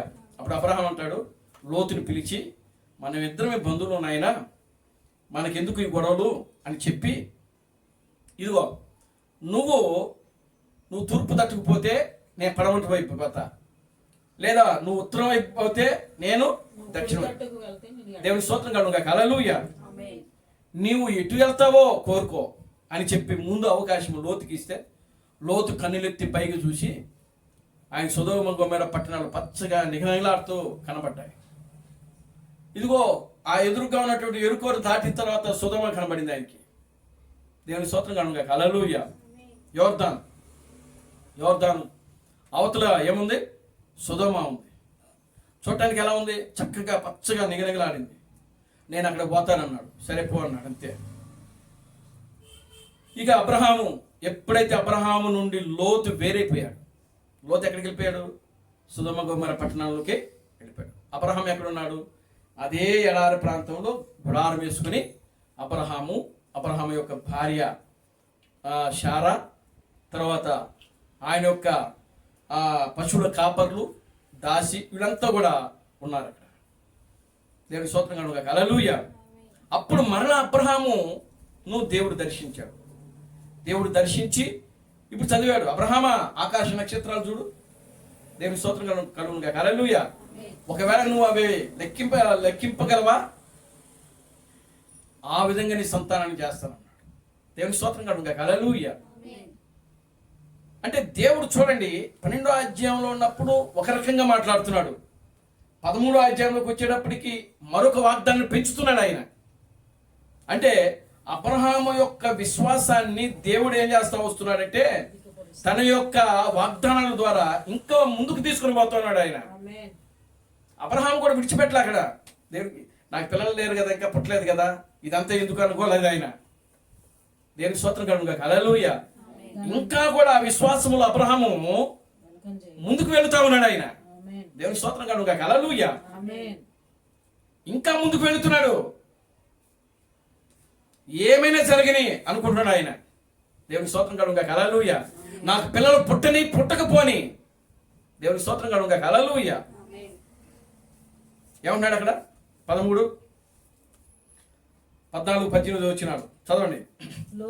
లోతు అబ్రహామును విడిచిపోయిన తరువాత యెహోవా ఇదిగో నీ కన్నులెత్తి నీ ఉన్న చోటు నుండి ఉత్తరపు తట్టు, దక్షిణపు తట్టు, తూర్పు తట్టు, పడమర తట్టు చూడుము. ఎందుకనగా నీవు నివసించుచున్న ఈ దేశము నీకును నీ సంతానమునకును సదాకాలము మరియు నీ సంతానమును భూమి మీద నుండు రేణువుల వలె విస్తరింపజేసేదను. ఎట్లనగా ఒకడు భూమి మీద ఉండు రేణువులు. రేణువులు అంటే ఇసుక రేణువులు. దేవుని స్తోత్రం. మట్టిలో ఉన్నటువంటి రేణువులు, అది భూమి మీద ఉన్న రేణువులు. అంటే మట్టి ఉంటుంది భూమి మీద. ఆ మట్టిలో ఎన్ని రేణువులు ఉంటాయో ఎవరికి తెలియదు. ఒకవేళ ఆ రేణువులను ఎవరైనా లెక్కింపగలిగిన ఎడలా నీ సంతానము కూడా లెక్కింపవచ్చును. దేవుని స్తోత్రం కలుగుగాక. హల్లెలూయా. కనుక ప్రియమైన దేవుని బిడ్డలారా, ఈరోజు భూమి మీద ఉన్న ఈ మట్టి రేణువులను ఎవరూ లెక్కించలేడు. అబ్రహాము యొక్క సంతానాన్ని కూడా ఎవరు లెక్కింపజాలరు. అంత గొప్ప వాగ్దానాన్ని దేవుడు అబ్రహాముకి ఇచ్చాడు. ఆయన దేవుని స్తోత్రం కలుగుగాక. హల్లెలూయా. దేవుడు నామానికి మహిమ కలుగుగాక. హల్లెలూయా. ఎంత గొప్ప వాగ్దానం అండి. అంత గొప్ప వాగ్దానాన్ని దేవుడు ఆయన చేస్తున్నాడు అక్కడ. దేవుని స్తోత్రం కలుగుగాక. హల్లెలూయా. ఇప్పుడు 14వ అధ్యాయంకి వచ్చేటప్పటికి ఆయన మళ్ళా యుద్ధం చేస్తున్నాడు. అబ్రహాము 14వ అధ్యాయంకి వచ్చేటప్పటికి ఏం చేస్తున్నాడు? యుద్ధం చేస్తున్నాడు. ఎందుకు యుద్ధం వచ్చింది అని అంటే, షీనారు దేశపు యొక్క రాజులు సొదొమ రాజు మీద పడి, సొదొమ గొమొర్రా రాజుల మీద పడి, వాళ్ళందరూ కూడా ఏం చేస్తున్నారంటే అక్కడ దోచుకుని వాళ్ళ ఆస్తులు, వాళ్ళ గొర్రెలు, వాళ్ళ గొడ్డలు, వాళ్ళకి కలిగినటువంటి ఆస్తి అంతా కూడా ఆ షీనారు దేశపు యొక్క రాజులు వచ్చి వాళ్ళని దోచుకుని వెళ్ళిపోయారు, పారిపోయారు. ఆ సంగతి ఎవరికి తెలిసిందంటే అబ్రహాముకు తెలిసింది. దేవుని స్తోత్రం కలుగుగాక. హల్లెలూయా. చూడండి 14వ అధ్యాయం 12వ వచనం. మరియు అబ్రహాము అబ్రహాము యొక్క సహోదరుడు కుమారుడైన లోతు సొదొమలో కాపురం ఉండెను గనుక అతని ఆస్తిని పట్టుకొని పోగా తప్పించుకుని ఒకడు వచ్చి హెబ్రీయుడైన అబ్రహాముతో ఆ సంగతికి చెప్పాను. అప్పుడు అతడు ఎష్కోలు సహోదరుడును ఆనేరు సహోదరుడైన మమ్రేను అమోరీని ఏలోను వనములో కాపురముండెను. వీరు అబ్రాముతో నిబంధన చేసుకుని వారు. అబ్రాము తన తమ్ముడు చెరపట్టబడినని విని తన ఎంట పుట్టి అలవర్చబడిన 318 మంది గురిని వెంట పెట్టుకుని తాను మట్టుకు ఆ రాజులను తరిమెను. రాత్రివేళ అతడును అతని దాసులను వారికి ఎదురుగా మొనలు తీర్చి వారిని కొట్టి ఎడమ తట్టునున్న ఓబా మట్టుకు తరిమి ఆస్తి యావత్తు తిరిగి తెచ్చి తన తమ్ముడైన లోతును అతని ఆస్తిని స్త్రీలను ప్రజలను తిరిగి తీసుకుని వచ్చెను. అతడు అతనితో కూడా ఉన్న రాజులను ఓడించి తిరిగి వచ్చినప్పుడు సొదొమ రాజు అతనిని ఎదుర్కొనుటకు రాజు లోయను షావే లోయ మట్టుకు బయలుదేరి వచ్చెను. మరియు షాలేము రాజైన మెల్కీసెదెకు రొట్టెను ద్రాక్షారసమును తీసుకుని వచ్చెను. అతడు సర్వోన్నతుడగు దేవునికి యాజకుడు. అప్పుడు అతడు అబ్రాహామును ఆశీర్వదించి ఆకాశమునకు భూమికిని సృష్టికర్తయగు సర్వోన్నతుడైన దేవుని వలన అబ్రహాము ఆశీర్వదించబడును గాకని అనియు నీ శత్రువులను నీ చేతికి అప్పగించిన సర్వోన్నతుడైన దేవుడు స్తుతింపబడును గాకని చెప్పెను. అప్పుడు అతడు అన్నిటిలో ఇతనికి 10వ వంతు ఇచ్చెను.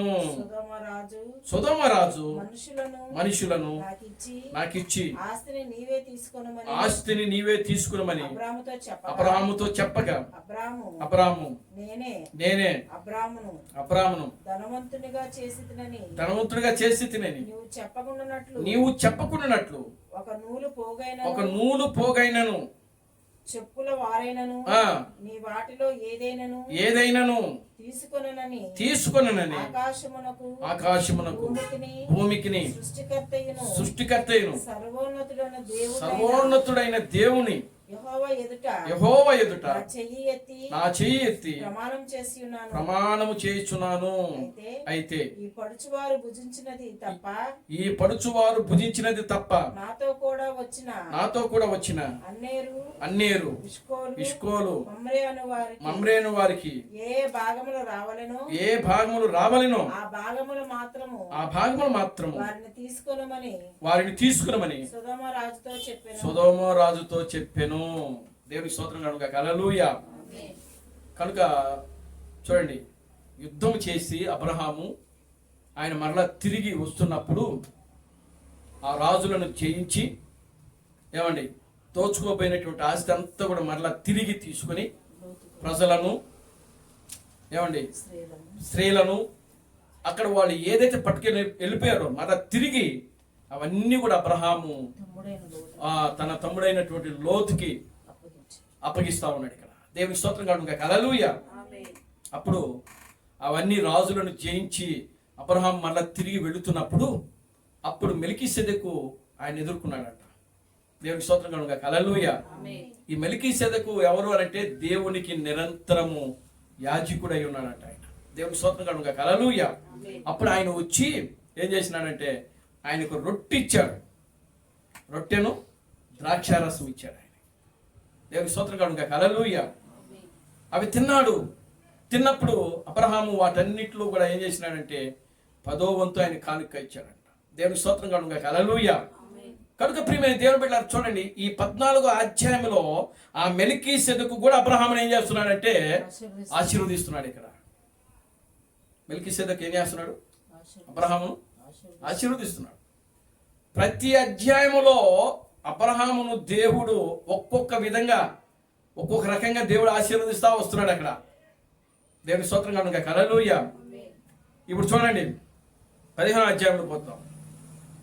ఆదికాండము 15వ అధ్యాయము 1 నుంచి 6 వచనాలు చదవండి. అది జరిగిన తర్వాత ఏది జరిగిన తర్వాత అంటే 14వ అధ్యాయంలో ఏదైతే జరిగినాయో 14, 13, 12వ అధ్యాయం ఏమేమైతే జరిగినాయో అవన్నీ జరిగిన తరువాత ఇప్పుడు మళ్ళీ 15వ అధ్యాయంలోకి వచ్చిన తర్వాత ఆయన ఏమంటున్నాడంటే యెహోవా వాక్యము అబ్రహామునకు దర్శనమందు వచ్చి అబ్రామా భయపడకు, నేను నీకు కేడెము, నీ బహుమానము అత్యధికమగుతానని చెప్పాను.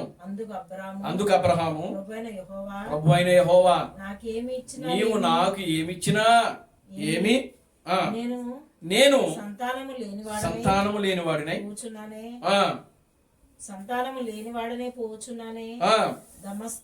దమస్కు ఎలియాజరే నా ఇంటి ఆస్తి కర్తయగును అవును కదా. మరియు అబ్రాము ఇదిగో నీవు నీవు నాకు సంతానం ఇయ్యలేదు కనుక నా సంతానం ఇయ్యలేదు గనుక నా పరివారములో ఒకడు నాకు వారసుడగునని చెప్పగా యెహోవా యెహోవా వాక్యము అతని యొద్దకు వచ్చి ఇతడు నీకు వారసుడు కాడు నీ గర్భవాసమున పుట్టబోచున్న వాడు నీకు వారసుడగునని చెప్పెను. మరియు ఆయన వెలుపలికి అతను తీసుకుని వచ్చి నీవు ఆకాశం వైపు తేరి చూచి నక్షత్రమును లెక్కించుటకు నీకు చేతనైతే లెక్కించమని చెప్పి నీ సంతానము అలాగవునని చెప్పెను. అతడు యెహోవాను నమ్మెను. ఆయన అది అతనికి నీతిగా ఎంచెను. ఇక్కడ దేవుని స్తోత్రం కలుగుగాక. హల్లెలూయా. ఇప్పుడు చూడండి 14వ అధ్యాయంలో ఆయన ఏమంటున్నాడు? భూమి మీద ఉన్నటువంటి రేణువులను ఎవడైనా లెక్కించగలడా అని అన్నాడు. ఒకవేళ అది లెక్కించిన ఎడల నీ సంతానాన్ని కూడా వారు లెక్కిస్తారు అని చెప్పాడు. ఇప్పుడు చూడు, ఇప్పుడు ఈ మనం చదివింది ఏ అధ్యాయం? 15వ అధ్యాయం. ఈ 15వ అధ్యాయంలో బయటికి తీసుకొచ్చి ఆకాశ నక్షత్రాలు చూడు అంటున్నాడు ఆయన. దేవుని స్తోత్రం కలుగుగాక. హల్లెలూయా. 13వ అధ్యాయంలో ఏమో 14వ అధ్యాయంలో ఏమో భూమి మీద ఉన్న రేణువులు. ఇప్పుడు ఈ 15వ అధ్యాయంలో ఏమో ఆకాశ నక్షత్రాలు. డిఫరెంట్ చూడండి, ఎంత వ్యత్యాసం చూపిస్తున్నాడు దేవుడు. అబ్రహాము నిజంగా వాటి మీద ఎంత ఆశ పెట్టుకొని ఉంటాడు. అవును కదా? దేవుని స్తోత్రం కలుగుగాక. హల్లెలూయా. అందుకని అక్కడ ఉండలేక అడిగేశాడు ఆయన. అబ్రహాం అడిగేశాడు, నువ్వు నాకు ఏమి ఇచ్చినా దానివల్ల ప్రయోజనం ఏముంటుందో తండ్రి? ఆ యొక్క దమస్కు యొక్క ఎలియాజరే కదా దీనికి అంతటికి వారసుడు అని అంటున్నాడు. లేదా ఈ యొక్క జనముల్లో ఏదో ఒక ఒకడిని కుమారుడిని నాకు ఇవ్వు అని అంటున్నాడు. అప్పుడు అబ్రహాంతో దేవుడు అన్నాడు, ఏమన్నాడు తెలుసా? నీ గర్భమున పుట్టిన వాడే నీకు వారసుడు. దేవుని స్తోత్రం కలుగుగాక. హల్లెలూయా. అబ్రహామా బయటికి రా. బయటికి తీసుకొచ్చాడు. చూడు, ఆకాశం వైపు చూడు, ఆ నక్షత్రాలు నువ్వు లెక్కించు. దేవుని స్తోత్రం కలుగుగాక. హల్లెలూయా. ఆ విధంగా నీ సంతానాన్ని చేస్తాను నేను. ఆమేన్. హల్లెలూయా. చూసారా? కనుక ప్రియమైన దేవుని బిడ్డలారా, ఇంకా ఆయనలో ఉన్నటువంటి విశ్వాసము, ఆ యొక్క 6వ ఇంద్రియము ఇంకా బలపడుతూ వచ్చింది, ఇంకా పెరుగుతూ వచ్చింది. దేవుని స్తోత్రం కలుగుగాక. హల్లెలూయా. ఇప్పుడు చూడండి 16వ అధ్యాయంలో కొంతమంది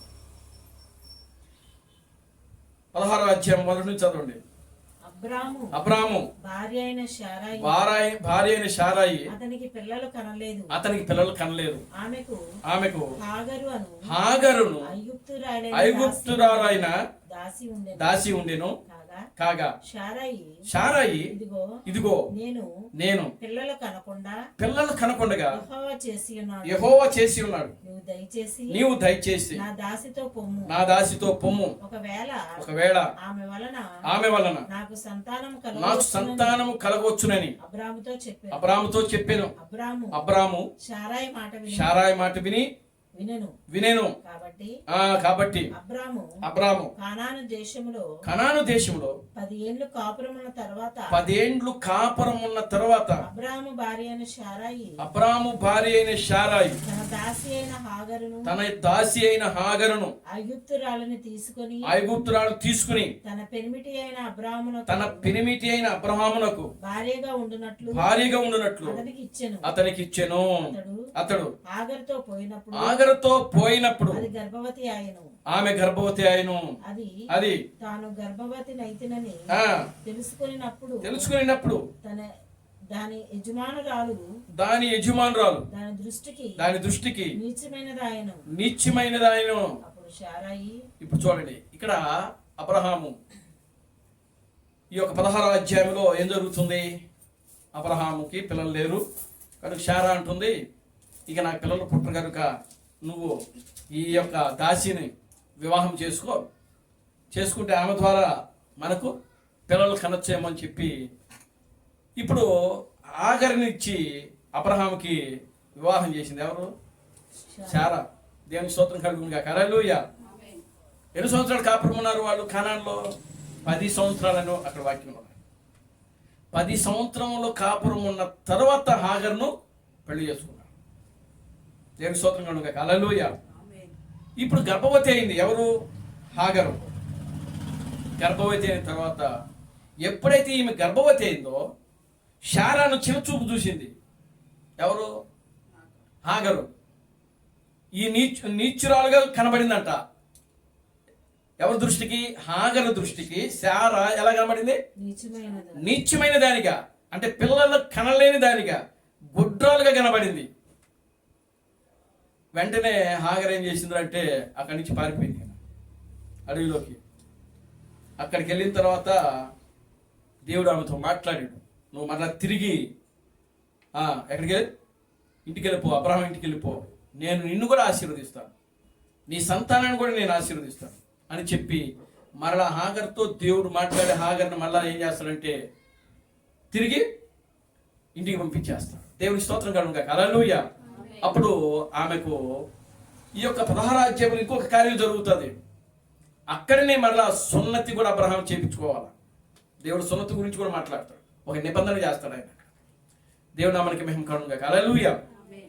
కనుక ఒకటి, ఆయన మరలా హాగర్ పెళ్లి చేసుకోవటం, హాగర్ ద్వారా ఇష్మాయిల్ను కనటం జరుగుతున్నది. రెండవది, అబ్రహాము ద్వారా ఎవరైతే వెండి ద్వారా కనబడినటువంటి వారు, ఆ ఇష్మాయేలు, వీళ్ళందరూ కూడా పిల్లలు అక్కడ ఏంగా చేయబడుతున్నారంటే సున్నతి చేయబడుతున్నారు. దేవుని స్తోత్రం కలుగుగాక హల్లెలూయా. వాళ్ళందరూ కూడా దేవుడు చెప్పాడు, అబ్రహామా నువ్వు నాకు ఒక ప్రత్యేకంగా ఉన్నావు కాబట్టి నీ ఇంట పుట్టిన వాడును, నీవు వెండిచ్చి ఎవరైతే కొనిన వారు నీ దగ్గర ఉంటున్నారో వాళ్ళందరూ కూడా ఏం చేసుకోవాలి? సున్నతి చేయించుకోవాలి. ఇది నీకు నాకు మధ్య ఉన్నటువంటి ఒక నిబంధన చెప్పి అబ్రహాముతో దేవుడు చెప్తాడు. అబ్రహాము ఎప్పుడైతే చెప్తాడో వెంటనే ఆ ఇంట్లో ఉన్న దగ్గర ఉన్నటువంటి దాసులకు పిలిచి సున్నతి చేసేస్తారు అందరికీ. అబ్రహాము ఇష్మాయేలు ఒకే దినాన సున్నతి చేయబడినట్టుగా అక్కడ వాక్యంలో రాయబడి ఉంటుంది. దేవునామానికి ఆఖరి వచనంలో ఉంటుంది అది. దేవునామానికి మహిమ కలుగుగాక హల్లెలూయా. చూడండి, ఇప్పుడు అబ్రహామును దేవుడు సున్నతి పొందిన తర్వాత ఇప్పుడు మళ్ళా దేవుడు అబ్రహామును కలుసుకున్నాడు. ఆయన దేవుడు స్తోత్రం కలుగుగాక హల్లెలూయా. ఎక్కడ? 18వ అధ్యాయం. 18వ అధ్యాయంకి మనకు వస్తే అక్కడ ముగ్గురు మనుషులుగా వస్తున్నాడు. ఆయన దేవుడి స్తోత్రం కలుగుగాక హల్లెలూయా. అబ్రహాము దగ్గరికి దేవుడు వస్తున్నాడు. ఆ తర్వాత గబ్రియేలు, మికాయేలు, వీళ్ళ ముగ్గురు వస్తున్నారు అక్కడికి.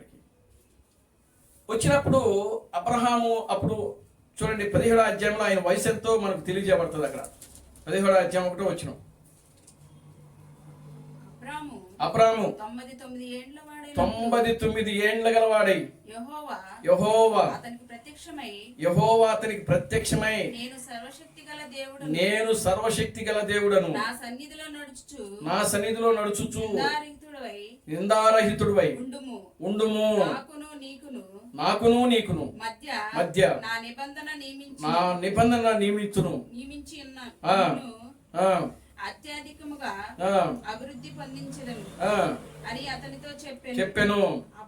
అబ్రాము సాగిలపడి ఉండగా దేవుడు అతనితో మాట్లాడి ఇదిగో నేను నియమించిన నా నిబంధన నీతో చేసి ఉన్నాను, అనేక జనములకు తండ్రి వగుదువు, మరియు ఇక మీదట నీ పేరు అబ్రాము అనబడదు, నిన్ను అనేక జనములకు తండ్రిగా నియమించి గనుక నీ పేరు అబ్రహాము అనబడును. చూడండి, ఇక్కడ 17వ అధ్యాయంలో దేవుడు అబ్రహాము యొక్క పేరును మారుస్తున్నాడు. ఇక్కడ అబ్రహాం పేరే కాదు, శారా యొక్క పేరును కూడా మారుస్తున్నాడు. 15వ వచనం ఒకసారి చదవండి. మరియు దేవుడు నీ భార్య అయిన శారాయి పేరు శారాయి అనవద్దు, ఎలయనగా ఆమె పేరు శారా, నేను ఆమెను ఆశీర్వదించి ఆమె వలన నీకు కుమారుణ్ణి కలుగజేసేదను, నేను ఆమెను ఆశీర్వదించేదను, ఆమె జనములకు తల్లి అయి ఉండును, రాజులు ఆమె వలన కలలు కందురు అబ్రహాముతో చెప్పెను. దేవునికి స్తోత్రం కలుగును గాక. హల్లెలూయా. చూసారా ఏం చేస్తున్నాడు ఇక్కడ 17వ అధ్యాయంలో? దేవుడు అబ్రహాం యొక్క పేరును మార్చేశాడు. అబ్రహాం పేరే కాదు, శారా పేరు కూడా మార్చినాడు. దేవునికి స్తోత్రం కలుగును గాక. హల్లెలూయా. కనుక ప్రియమైన దేవుని బిడ్డలారా, చూడండి, దేవుడు ఎప్పుడైతే అబ్రహాము పేరు శారా యొక్క పేర్లు మార్చాడో అక్కడే ప్రారంభమైంది. దేవుని నామానికి మహిమ కలుగును గాక. హల్లెలూయా. ఆశీర్వాదమే కాదు, వాళ్ళు పిల్లల పుట్టుటకు కలిగినటువంటి శరీర తత్వాలు కూడా మార్చబడింది అప్పుడే. దేవునికి స్తోత్రం కలుగును గాక. హల్లెలూయా. ఎందుకంటే అబ్రహాంకు 18వ అధ్యాయం వాగ్దానం చేసినప్పుడు అబ్రహాం అంటాడు, 100 సంవత్సరముల వయసు కలిగిన నాకు పిల్లలు పుట్టగలరా? అక్కడే ఉంటుంది. 17వ వచనం చదవండి. 17వ అధ్యాయం 17వ వచనం. అప్పుడు అబ్రహాము సాగిలపడి నవ్వి, 100 ఏళ్ల వానికి సంతానము కలుగునా? 100 ఏళ్ల వయసు కలిగిన అబ్రహాముకు సంతానము కలుగునా? 90 ఏండ్ల శారా కనునా? 90 ఏండ్ల శారా కనునా అని మనసులో అనుకునేను. దేవునికి స్తోత్రం కలుగును గాక. హల్లెలూయా. దేవుడు మరలా నీకు పిల్లలు ఇస్తానని పద్దాకు వచ్చే మాట అంటా ఉన్నాడు కదా. నేను నిన్ను ఆశీర్వదిస్తాను. ఎక్కడి నుంచి మొదలు పెట్టింది ఇది? 12వ అధ్యాయం దగ్గర నుంచి. దేవునికి స్తోత్రం కలుగును గాక. హల్లెలూయా.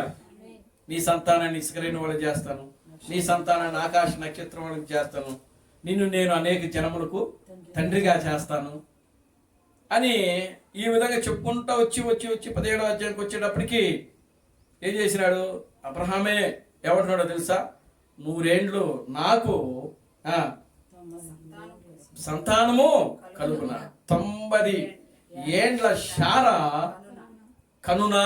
దేవునికి స్తోత్రం కలుగును గాక. హల్లెలూయా. దేవునికి స్తోత్రం కలుగును గాక. హల్లెలూయా. అప్పుడే దేవుడు ప్రారంభించాడు ఏంటో తెలుసా? వాళ్ళ శరీరంలో యొక్క మార్పు. దేవునికి స్తోత్రం కలుగును గాక. హల్లెలూయా. అబ్రహాముకి సందేహం వచ్చింది, నేను కనగలనా? నాకు 100 సంవత్సరాలు వచ్చినాయి కదా, శారాకి 90 సంవత్సరాలు వచ్చేసినాయి కదా. దేవుని స్తోత్రం కలుగును గాక. హల్లెలూయా. అబ్రహాము ఏదైతే నమ్మాడు, అబ్రహాము దేని మీద అయితే విశ్వాసం కలిగి ఉన్నాడు, అబ్రహాము దేని మీద అయితే నిరీక్షణ కలిగి ఉన్నాడో ఆ పని ప్రారంభించుటకు దేవుడు పూనుకున్నాడు. చూడండి 19వ అధ్యాయం 1వ వచనం. ఆ సాయంకాలం 20వ అధ్యాయం 1 నుంచి. అక్కడ నుండి అబ్రహాము దక్షిణ దేశమునకు తరలిపోయి కాదేశుకును మధ్య ప్రదేశములో నివసించి గెరారులో కొన్ని రోజులు ఉండెను. అప్పుడు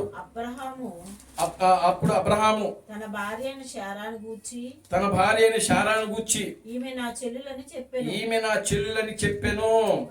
కనుక గెరారు రాజైన అబీమెలెకు శారాను పిలిపించి తన ఇంట చేర్చుకొనెను. చాలండి, చూడండి, అబ్రహాము కనానులో ఉన్నప్పుడు కానాను మరలా కరువు వచ్చింది. అక్కడ రెండోసారి మరలా కరువు వచ్చింది. కానానులో కరువు వచ్చిన తర్వాత మళ్ళీ ఆ ప్రాంతాన్ని విడిచిపెట్టి ఇప్పుడు ఎక్కడికి వస్తున్నాడు ఆయన అని అంటే గెరారు అనే దేశానికి వస్తున్నాడు.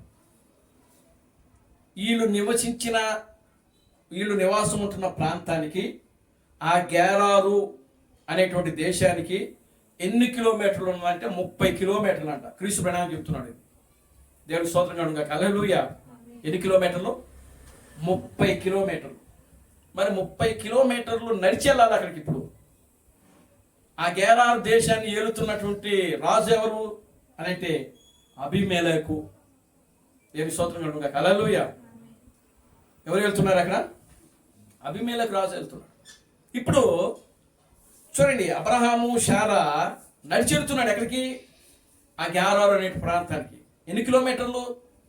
30 కిలోమీటర్లు. కనాను నుంచి గెరారు అనేటువంటి ప్రాంతానికి ఎన్ని కిలోమీటర్లు? 30 కిలోమీటర్లు. ఈ 30 కిలోమీటర్లు 100 సంవత్సరంలో వయసు కలిగిన అబ్రహాం నడవగలలా? ఇది ప్రశ్న, క్రీస్తు ప్రణామం వేసిన ప్రశ్న. దేవుడి స్తోత్రం కలుగును గాక. హల్లెలూయా. 90 సంవత్సరముల వయసు కలిగినటువంటి శారా 30 కిలోమీటర్లు నడిచి వెళ్ళగలుగుతుందా? ఏమన్నా నడుస్తుందా? దేవుని స్తోత్రం కనుక హల్లెలూయా. మనం తిప్పి కొడితే ఒక 2 కిలోమీటర్లు అక్కడ నడిచేయాలంటే నడవలేదు, మనోళ్ళు నడవలేదు. ఆటోలు, బైకులు, కార్లు ఇవి కావాలి మనోడికి, అవునా? ఇక్కడి నుంచి సింగనగర్ 2 కిలోమీటర్లు ఉంది, 1.5 కిలోమీటర్ ఉంటుంది బహుశా. మరి నడిచి వస్తారా మీరు? నడవలేము, మనకు నడక సాగదు. కానీ అబ్రహాము 100 సంవత్సరంలో, శారా 90 సంవత్సరాల వయసు కలిగినప్పుడు ఏమండి వాళ్ళు నడక ప్రారంభించారంట. దేవుని స్తోత్రం కనుక హల్లెలూయా. ప్రియులారా, 18వ అధ్యాయంలో ఎప్పుడైతే దేవుడు మరల వాగ్దానం చేస్తాడో అప్పుడే వాళ్ళ యొక్క శరీరాలు ఏమైపోయినాయంటే నవ యవన స్థితిలోనికి వచ్చేసేసాయి. దేవుని స్తోత్రం కనుక హల్లెలూయా. అబ్రహాముకి 25 సంవత్సరాలు వచ్చేసాయి. శారాకి ప్రియులారా గమనించండి, ఎన్ని సంవత్సరాలు వచ్చినాయి? ఆమెకు 15 సంవత్సరాలు వచ్చేసినాయి. దేవుని స్తోత్రం కనుక హల్లెలూయా. కనుక ఇప్పుడు వాళ్ళిద్దరు నడుచుకుంటూ వెళ్ళిపోతున్నారు. ఎక్కడికి? గెరార్ అనేటువంటి దేశానికి. ఆ నడిచి వెళుతున్నప్పుడు ప్రియులారా, ఆ ప్రాంతంలో అబీమెలెకు అనేటువంటి రాజు వెళ్తున్నప్పుడు ఆ రాజు ఆమెను చూచాడు. చూచి తన యొక్క పనివారితో చెప్పి ఆమెను తీసుకొని రండి నా కోసం అని చెప్పినప్పుడు తీసుకొని వచ్చాడు. దేవుని స్తోత్రం కలుగుగా హల్లెలూయా. ఆమేన్ హల్లెలూయా. ఎప్పుడైతే ప్రియులారా అబీమెలెకు రాజు ఎంతో వయసు ఎంతో తెలుసు అప్పుడు? క్రీస్తు పడినాయని చెప్తున్నాడు. ఆయన వయసు కూడా 25 సంవత్సరాలు. దేవుని స్తోత్రం కలుగుగా హల్లెలూయా. అప్పటికి ఇంకా ఆయనకు వివాహము కాలేదని చెప్పినాడు. అబీమెలెకు రాజుకి ఇంకా వివాహం కాలేదంట. ఆయన కూడా వివాహం చేసుకోవాలని ఆశపడుతున్నాడంట. అబీమెలెకు రాజు వివాహం కోసము చూస్తున్నాడు ఆయన. అప్పుడు ఎప్పుడైతే శారా అబీమెలెకు రాజు యొక్క కంట్లో పడిందో ఆమె యొక్క అందమని చూసి ఆయన ఏం చేసినాడంటే ఆమెను ప్రేమించాడంట. దేవుని స్తోత్రం కలుగుగా హల్లెలూయా. ఏమంటే 90 సంవత్సరాల వయసు కలిగిన శారాని 25 సంవత్సరాల వయసు కలిగినటువంటి అబీమెలెకు రాజు ఎలా ప్రేమిస్తాడు? దేవుని స్తోత్రం కలుగుగా హల్లెలూయా. క్రీస్తుపడానికి చెప్తున్నాడు. అదే మర్మము ఈరోజు దేవుడు మనకు తెలుసుకోవడానికి ఆ విషయాన్ని మనకు అనుమతి ఇచ్చాడు అని చెప్పాడు ఆయన. దేవుని స్తోత్రం కలుగుగా హల్లెలూయా. అది క్రైస్తవ సంఘానికి అర్థం కాకుండా ఉండొచ్చు, లోకస్తునికి అర్థం కాకుండా ఉండొచ్చు, బయట ప్రపంచానికి. కానీ ఈ రోజున దేవుడు మనకు అవన్నీ కూడా బయలుపరుస్తాం. దేవుని స్తోత్రం కలుగుగా హల్లెలూయా. చూడండి, అబీమెలెకు రాజు అప్పుడు వయసు అయింది 25 సంవత్సరంలో. అబ్రహాం వయసు కూడా 25 సంవత్సరాలుగా మార్చబడ్డాయి. శారా వయసు 15 సంవత్సరాలుగా మార్చబడ్డాయి.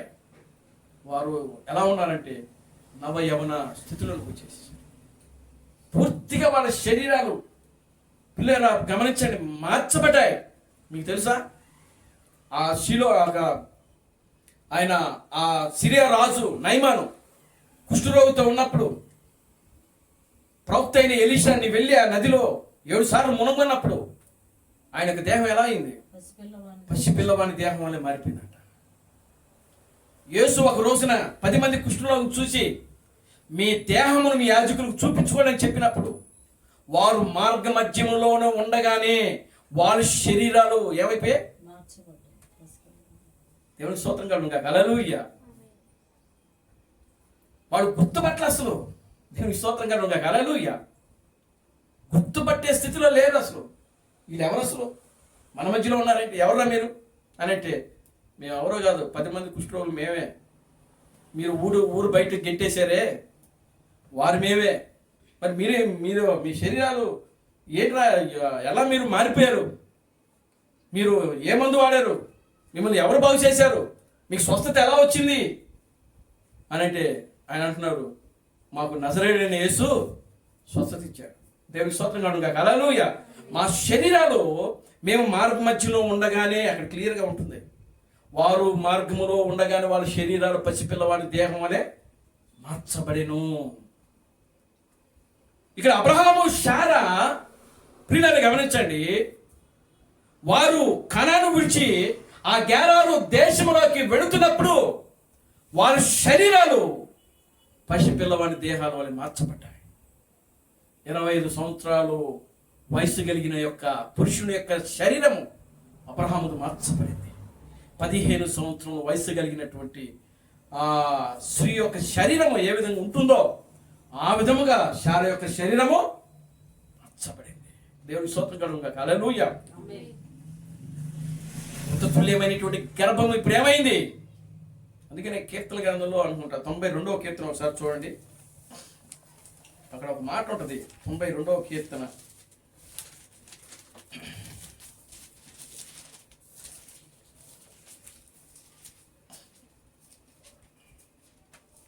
15వ వచనం. వారు ముసలితనమందు ఇంకా చిగురు పెట్టుదురు, సారము కలిగి పచ్చగా ఉందురు. అది దేవుని స్తోత్రం కలుగుగాక. హల్లెలూయా. ఆమేన్. హల్లెలూయా. ఏమంటున్నారండి ఇక్కడ? వారు ముసలితనమందు వారు చిగురు పెట్టుచుందరు. చిగురు పెట్టడం అంటే పిల్లలు కనటం, ముసలోళ్ళే కానీ సంతానం కలుగుద్ది వాళ్ళకి. Glory to God. హల్లెలూయా. వాళ్ళు పైకి వాళ్ళు ముసలితనంగా మనకు కనబడచ్చు, కానీ వాళ్ళ దేహము వాళ్ళ శరీరాలు పిల్లరా ఎలా ఉంటున్నాయంటే వాళ్ళు యవన స్థితిలోకి మార్చబడతా ఉన్నారు. ఇక్కడ దేవుడి స్తోత్రం కలుగుగాక. హల్లెలూయా. ఎంత గొప్ప అద్భుతమైన మాట అండి ఇది. వారు ముసలితనమందు ఇంకనూ చిగురు పెట్టుదురు, వారు సారము కలిగి పచ్చగా ఉందురు. ఎవరి కీర్తన రాసింది? మోషే. దేవుని స్తోత్రం కలుగుగాక. హల్లెలూయా. మోషే కీర్తన రాసినప్పుడు ఆయన వయసు ఎంతో తెలుసా? దేవుని స్తోత్రం కలుగుగాక. హల్లెలూయా. 120 సంవత్సరాలు.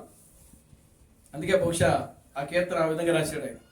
మోషే 120 సంవత్సరాలు బతికినప్పుడు అతను సత్తువ అతను కూడా ఈయుడు కలిగిన వాడంట. ఆమేన్. హల్లెలూయా. ఎలా ఉన్నాడండి మోషే? ఎలా ఉన్నాడు? కీర్తన రాసినప్పుడు ఎలా ఉన్నాడు?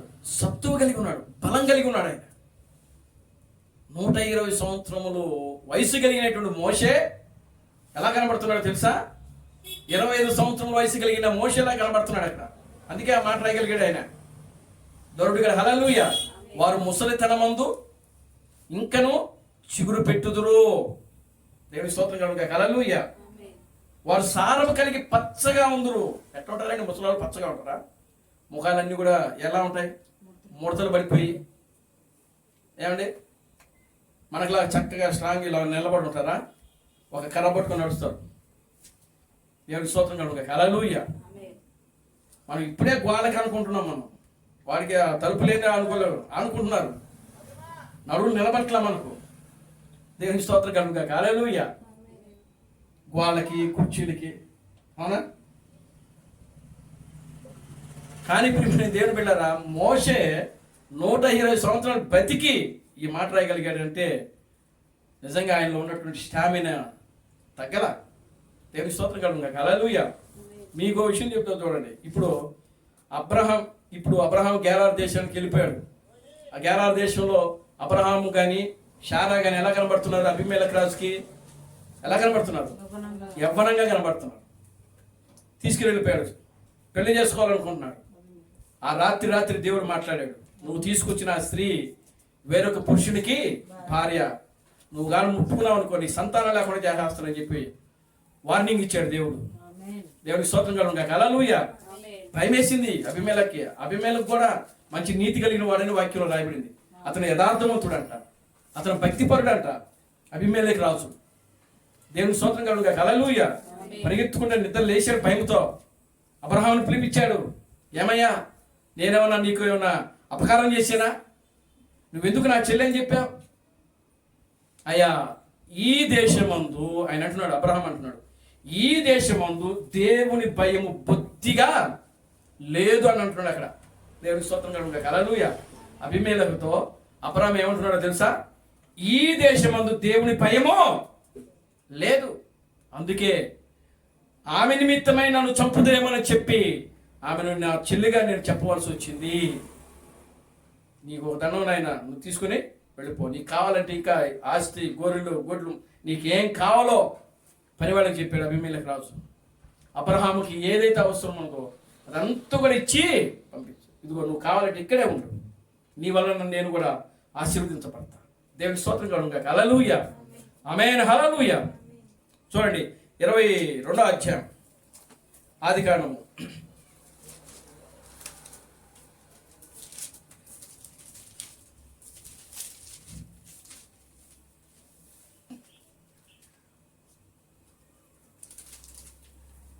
ఆ 21వ అధ్యాయం మొదటి నుంచి, 21వ అధ్యాయం మొదటి నుంచి. యెహోవా తాను చెప్పిన ప్రకారము శారాను దర్శించెను. యెహోవా తానిచ్చిన మాట చొప్పున శారాను గురించి చేసెను.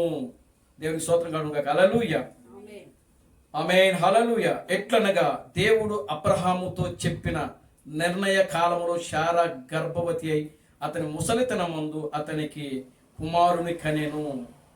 ఆమేన్, హల్లెలూయా. కనుక ప్రియమైన దేవుని బిడ్డలారా, దేవుడు ఈ యొక్క 21వ అధ్యాయంలో శారా యొక్క గర్భాన్ని తెరిచాడు. చూడండి, ఇక్కడ అబ్రహాము 6వ ఇంద్రియమును కలిగి ఉండేది. అంటే 6వ ఇంద్రియం అంటే విశ్వాసము. 6వ ఇంద్రియం అనగా విశ్వాసం. కనుక ఇంత చూడండి, 75వ సంవత్సరంలో పిలిచిన అబ్రహామును అతనికి పిల్లలు పుట్టేటప్పటికి ఎన్ని సంవత్సరాలు గడిచిందంటే, ఎన్ని సంవత్సరాలు గడిచాయి? 25 సంవత్సరాలు గడిచాయి. అంటే 100 సంవత్సరములు పూర్తిగా అబ్రహాముకి నిండిపోయాయి. అబ్రహాము 25 సంవత్సరములు దేవుని సన్నిధిలో విశ్వాసముతో కనిపెట్టి అలాగే నిలబడిపోయారు. 6వ ఇంద్రియముతో. హల్లెలూయా. అందుకనే విశ్వాసిలో నిజమైన విశ్వాసి అబ్రహామే. దేవుని నామమునకి మహిమ కలుగును గాక. హల్లెలూయా. ఎంత విశ్వాసం అండి, ఎంత నమ్మకం అండి, ఎంత భయం అండి దేవుడు అంటే, ఎంత భక్తి అండి దేవుడు అంటే, ఎంత వినయము విధేయత అండి దేవుడు అంటే. దేవుని స్తోత్రం కలుగును గాక. హల్లెలూయా, ఆమేన్, హల్లెలూయా. దేవుని యొక్క విశ్వాసంతో, దేవుని యొక్క భయము భక్తితో ఎక్కడ కూడా సందేహించకుండా, ఎక్కడ కూడా అనుమానించకుండా, ఎక్కడ కూడా పిల్లరా దేవునికి ఎక్కడ కూడా ఆటంకంగా అడ్డుగా నిలబడకుండా పిల్లరా విశ్వాసముతో నిరీక్షణ కలగాలి. తాను ఏదైతే పొందుకోవాలని ఆశపడ్డాడో ఆ పొందుకునే అది దొరికేంత వరకు కూడా ఆ యొక్క విశ్వాసాన్ని ఆయన ఏం చేసుకుంటూ వచ్చాడు? కాపాడుకుంటూ వచ్చాడు. నిరీక్షణకు ఆధారము లేనప్పుడు అబ్రహాము దేవుని యందు నిరీక్షించెను. దేవునికి స్తోత్రం కలుగును గాక. హల్లెలూయా. నిరీక్షణకే ఆధారం లేనప్పుడు, పిల్లలు పుడతారని ఏ ఒక్క ఆధారం అక్కడ అబ్రహాముకి లేదు. ఎందుకంటే అప్పటికి శారా యొక్క పిల్లలు గమనించండి, ఆ యొక్క ఋతుక్రమం ఆగిపోయింది. దేవునామానికి మహిమ కలుగును గాక. హల్లెలూయా. కనుక ఇక్కడ దేవుడు మోషే ద్వారా ఏ వచనాన్నైతే పలికించాడో పిల్లరా, ఆ వచనం వారు ఇంకనూ ఓ ముసలితనమందు చిగురు పట్టుతారు, సారము కలిగి పచ్చగా ఉంటారని దేవుడు చెప్తున్నాడు. దేవుడికి స్తోత్రం కలుగును గాక. హల్లెలూయా. యెషయా గ్రంథంలో అంటాడు, ఇదిగో బాలురు 100 సంవత్సరాలు బతుకుతారు. ఆమేన్, హల్లెలూయా. ఎన్ని సంవత్సరాలు? 100 సంవత్సరాలు బతుకుతారు. ఓ ప్రియమైన దేవుని బిడ్డారా, మనం 100 సంవత్సరాలు బతకాలా ఈ లోకంలో? 100 సంవత్సరాలు బతకాల మనం. దేవుని నామానికి మహిమ కలుగును గాక. హల్లెలూయా.